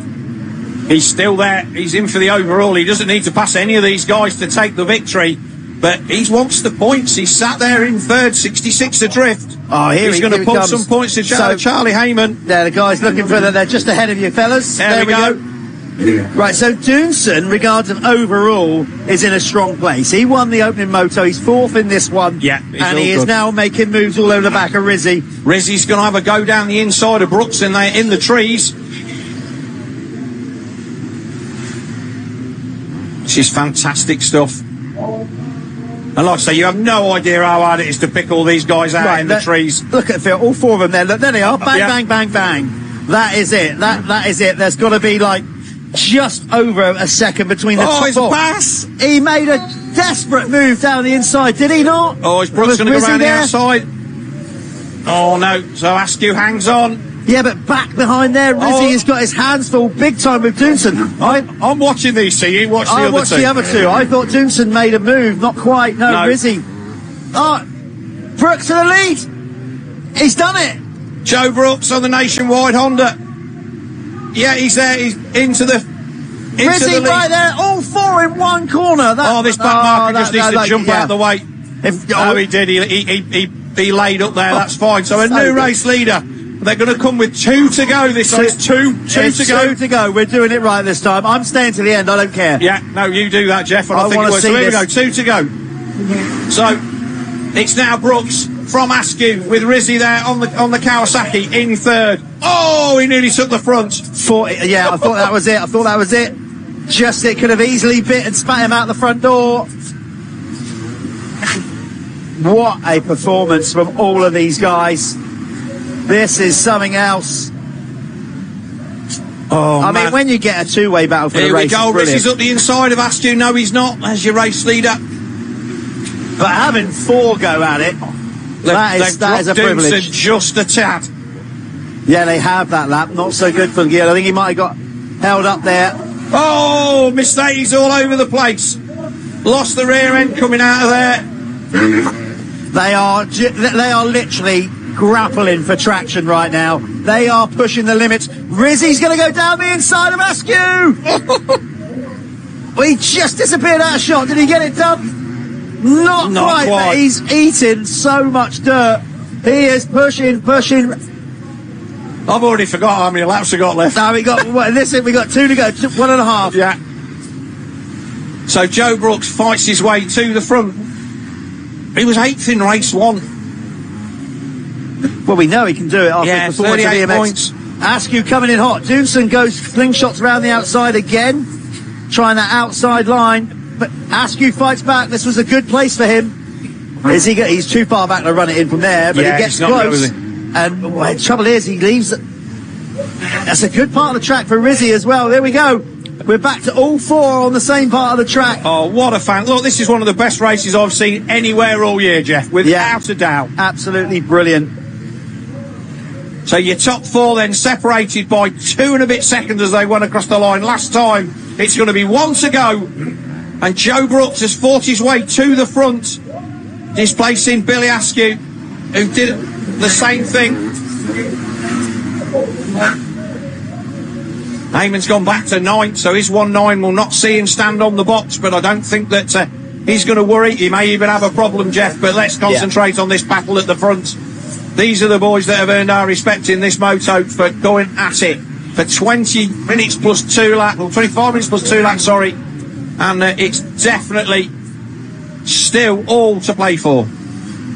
Yeah, I mean, almost out of breath. The drama's been unbelievable. It's actually, this is sort of levelled off on this last lap, and I actually thought, well, I don't want to speak too early, but it might still hot up. It's just going to take one little error here. Joe Brooks has to ride a lovely, clean lap. Oh, he plants it, lands heavy. Oh, that was a massive stop on the landing. That's what I mean. He's like a golf boy. Oh, look at this. Look at that. Rizzy is still shying that inside line.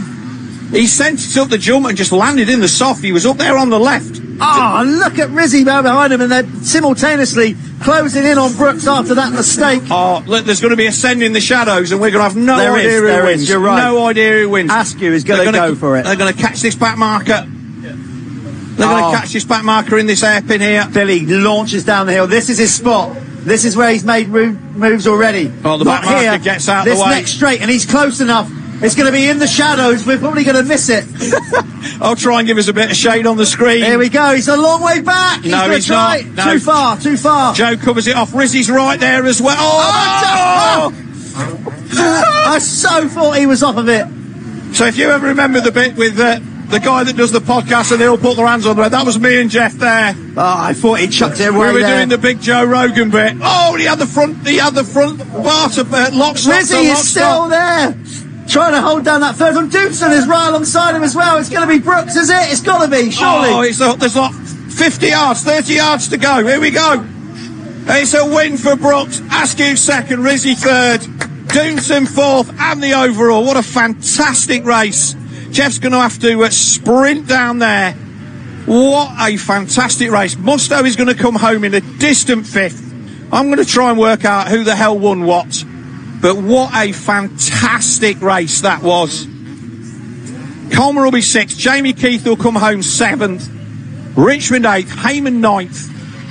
And Glenn McCormack on the Chambers KTM will be 10th. I make no apologies for getting excited. That is what we come to watch every week. And Canada Heights has delivered. There's Jamie Keith across the line in second. A man that led for so much of that race. Ends up seventh after coming from quite a way back. He will go 6-7, but it will not show how good he was today. So we will have a quick look. I'm going to do my maths. I'm going to put my specs on. And riders then coming down into the holding area, getting water on them. So Doomson will take the win with a 1-4, which will give him 43 points. Heyman and Coleman will be out of it, and then it's a 5-2. We'll put Billy Askew second, and I have no idea who is going to have finished third in that one. What a fantastic race! Well, I do hope you've enjoyed that. We will try and give you the overalls when we get them, but it's definitely Cian Doomson that's going to take the overall. The 1-9 for Charlie Heyman. He's going to see his championship lead just disappear a little bit. But no fear, he is still going to be our championship leader. We are going to take a word from our partners, get our breath back, and we will be back with Jeff down in the winner's circle. What a fantastic race.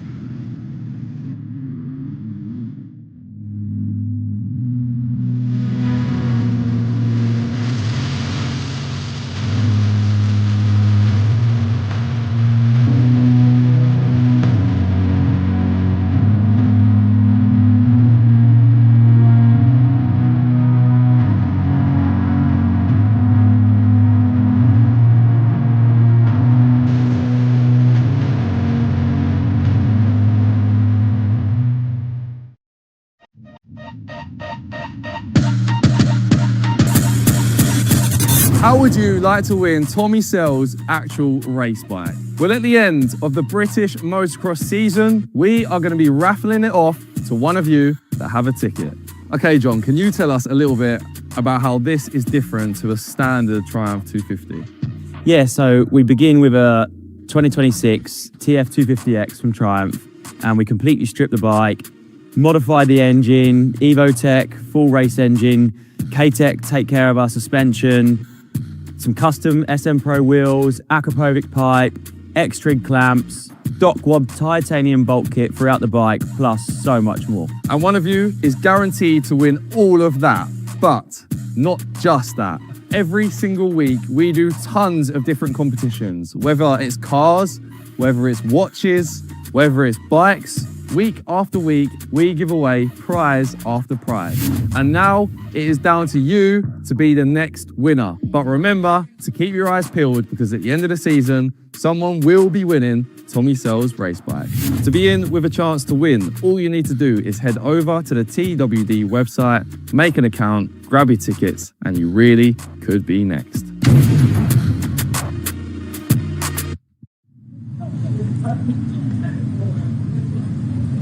Wow. Just wow. That's what I'm saying about that. That was some race. You were in the thick of it. I mean, it was going up and down. You were there. You made a little mistake at the bottom of the hill. Then you plugged that jump like 1.5 to go. What a race. That was really amazing, Joe. Yeah, that was a good race. I felt good then, to be honest. obviously I was third. I had Jamie and Billy in front of me. Then I think a couple of mistakes here and there by all of us because we were pushing on. And then I got into the lead and I daren't look behind me. I knew there was a few people behind me, so I just focused forward and I enjoyed that. It was good. I mean, it's been a good couple of weeks, and let's be honest. Obviously, your performance in Portugal was brilliant. I think I've also your second pro MX2. Obviously, we had that one at Duns last time. The change over to Honda, it's all now starting to really gel. Yeah, definitely, especially after that first moto today. A bit disappointing on my end. I made too many mistakes, a couple of crashes. So to back it up in that one and win that was good, especially coming from Portugal, and nice to keep the momentum going into the last couple of races of the year. So. And I know you want the overall wins and all that kind of stuff, but nonetheless, a great way to finish off the day. And of course, we got home GP coming up as well. Excited for that? Yeah, next weekend Foxes will be really good. First MX2 race for me, so I'm buzzing for that. Hopefully I can get some good starts, ride like I know I can, and see how we get on. Good way to go. Congratulations. That was an awesome race. Thank you for that. Okay, next we're bringing, can we get Billy Askew? Is Billy around there? Is Billy? I assume Billy got second. I had to run down here when the flag came out. Is he okay? Did you get second? Because I had to leave. Thank you, because I had to run off and I couldn't quite see in the end. Billy, wow. I'm on that. You put everything into that. That was some race to charge to get into the lead. On the last lap, on the big double down there, mate, we thought you were going stage left. Well, I thought that as well. Honestly, don't know why I'm still standing here. Sideways landing was a bit slippery. I think that saved me because it just slid out and got back going, but got to give it to K-Tech suspension for that one. Yeah. Handled that perfectly. So, good race. So, super happy to be back running up front. I've had a very tough few weeks. Teams helped me out massively. We've been putting a lot of work in on the bike and improving it. And come on in, Dad. Yeah, here we go. Bit more professional now. I mean, I could comment on the tan, but I'm in no position to comment on the tan. Yeah, exactly. But that was, like, I guess for you, like you say, it's been a tough time. So just to be in a position to fight for the win must be great. Yeah, it feels good. Like in the first race, I got back and I was like, boys, I think that's all I've got at the minute. But to go out in the second race, give me a good chat, and then Tommy helped me, Justin helped me, and the whole team just helped me mentally through that. They built me up, and then I just went out and had a few tips and just went out and did it, and got up into the fighting position. Then unluckily hit a back marker sort of, and Joe just stuck back past me. But we had a good battle on the last lap. He was riding mega. He's doing well. So just to be up there at the minute, it's really nice. Good to see you back up here, mate. Go and get yourself ready for podiums and next week, of course. Okay, let's bring in, where is he? Joel Rizzi. Let's get him round here. Yes, Joel. Nice to see you back up here, dude. Mate, you've got to feel good about that because we know this is a tough class. It's just hard at the sharp end, and of course confidence and all that. But I mean, you just get third. You were going for the win there. That must have felt great. Yeah, I've been slowly building my confidence back. I think last year fully destroyed my confidence, So this year's a building year for me and the team. We're building the bike, we're building myself back up, and that was a massive step in the right direction. I've been showing it the last few rounds. I got fourth at Monster Mountain. I've just been a bit inconsistent, but I was really happy with today. I came from last to ninth in that first one, and that was just a mega race. They're the races you work for. 4 of you going at it for the win in 30 degrees, everyone dying. It was a good laugh, But no, I'm really happy to be back here, and I want to just keep this ball rolling into next year. Yeah, cheers to all my team, my private sponsors, and everyone behind me. If battling in heat like that is a good laugh, I'd rather you're doing it than me. I'd say a fair play. It must be, and of course, what debut for this new retro kit. We had Tristan up here, now we got you up here as well. And of course, the fundraising and all that, you're getting to race the GP next week. Looking forward to that. Yeah, can't wait. That track looks so good. And it's good that we've got quite a few of us here, so there might be battles like that at Fox Hills, and I hope the crowd are behind us all. And yeah, thanks to everyone that put in for the fundraiser. It's a dream for the team. It's a dream for us to go and do the GP. Yeah, so I hope to keep the ball rolling, like I said, even at the GPs. And yeah, we'll keep going until we get that on that top step. Great to see you back up here. Go and celebrate with your team. There you go. I'm going to try and get some kind of breath back, which is highly unlikely because I've got to walk up that hill. So we're heading back to Phil. I think he's got a guest in the booth there. One more race to go. The Apico MX1 race coming up next.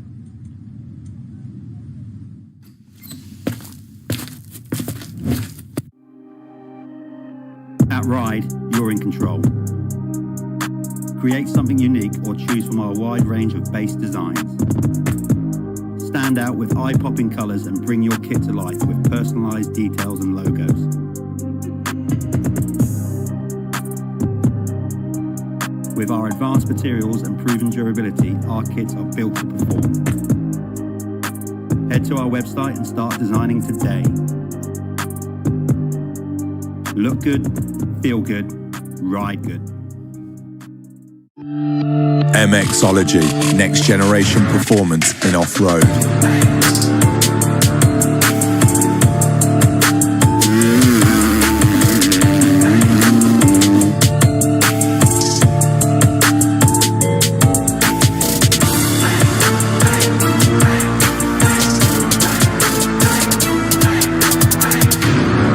Find us at www.mxology.co.uk.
I never take a day off, work around the clock.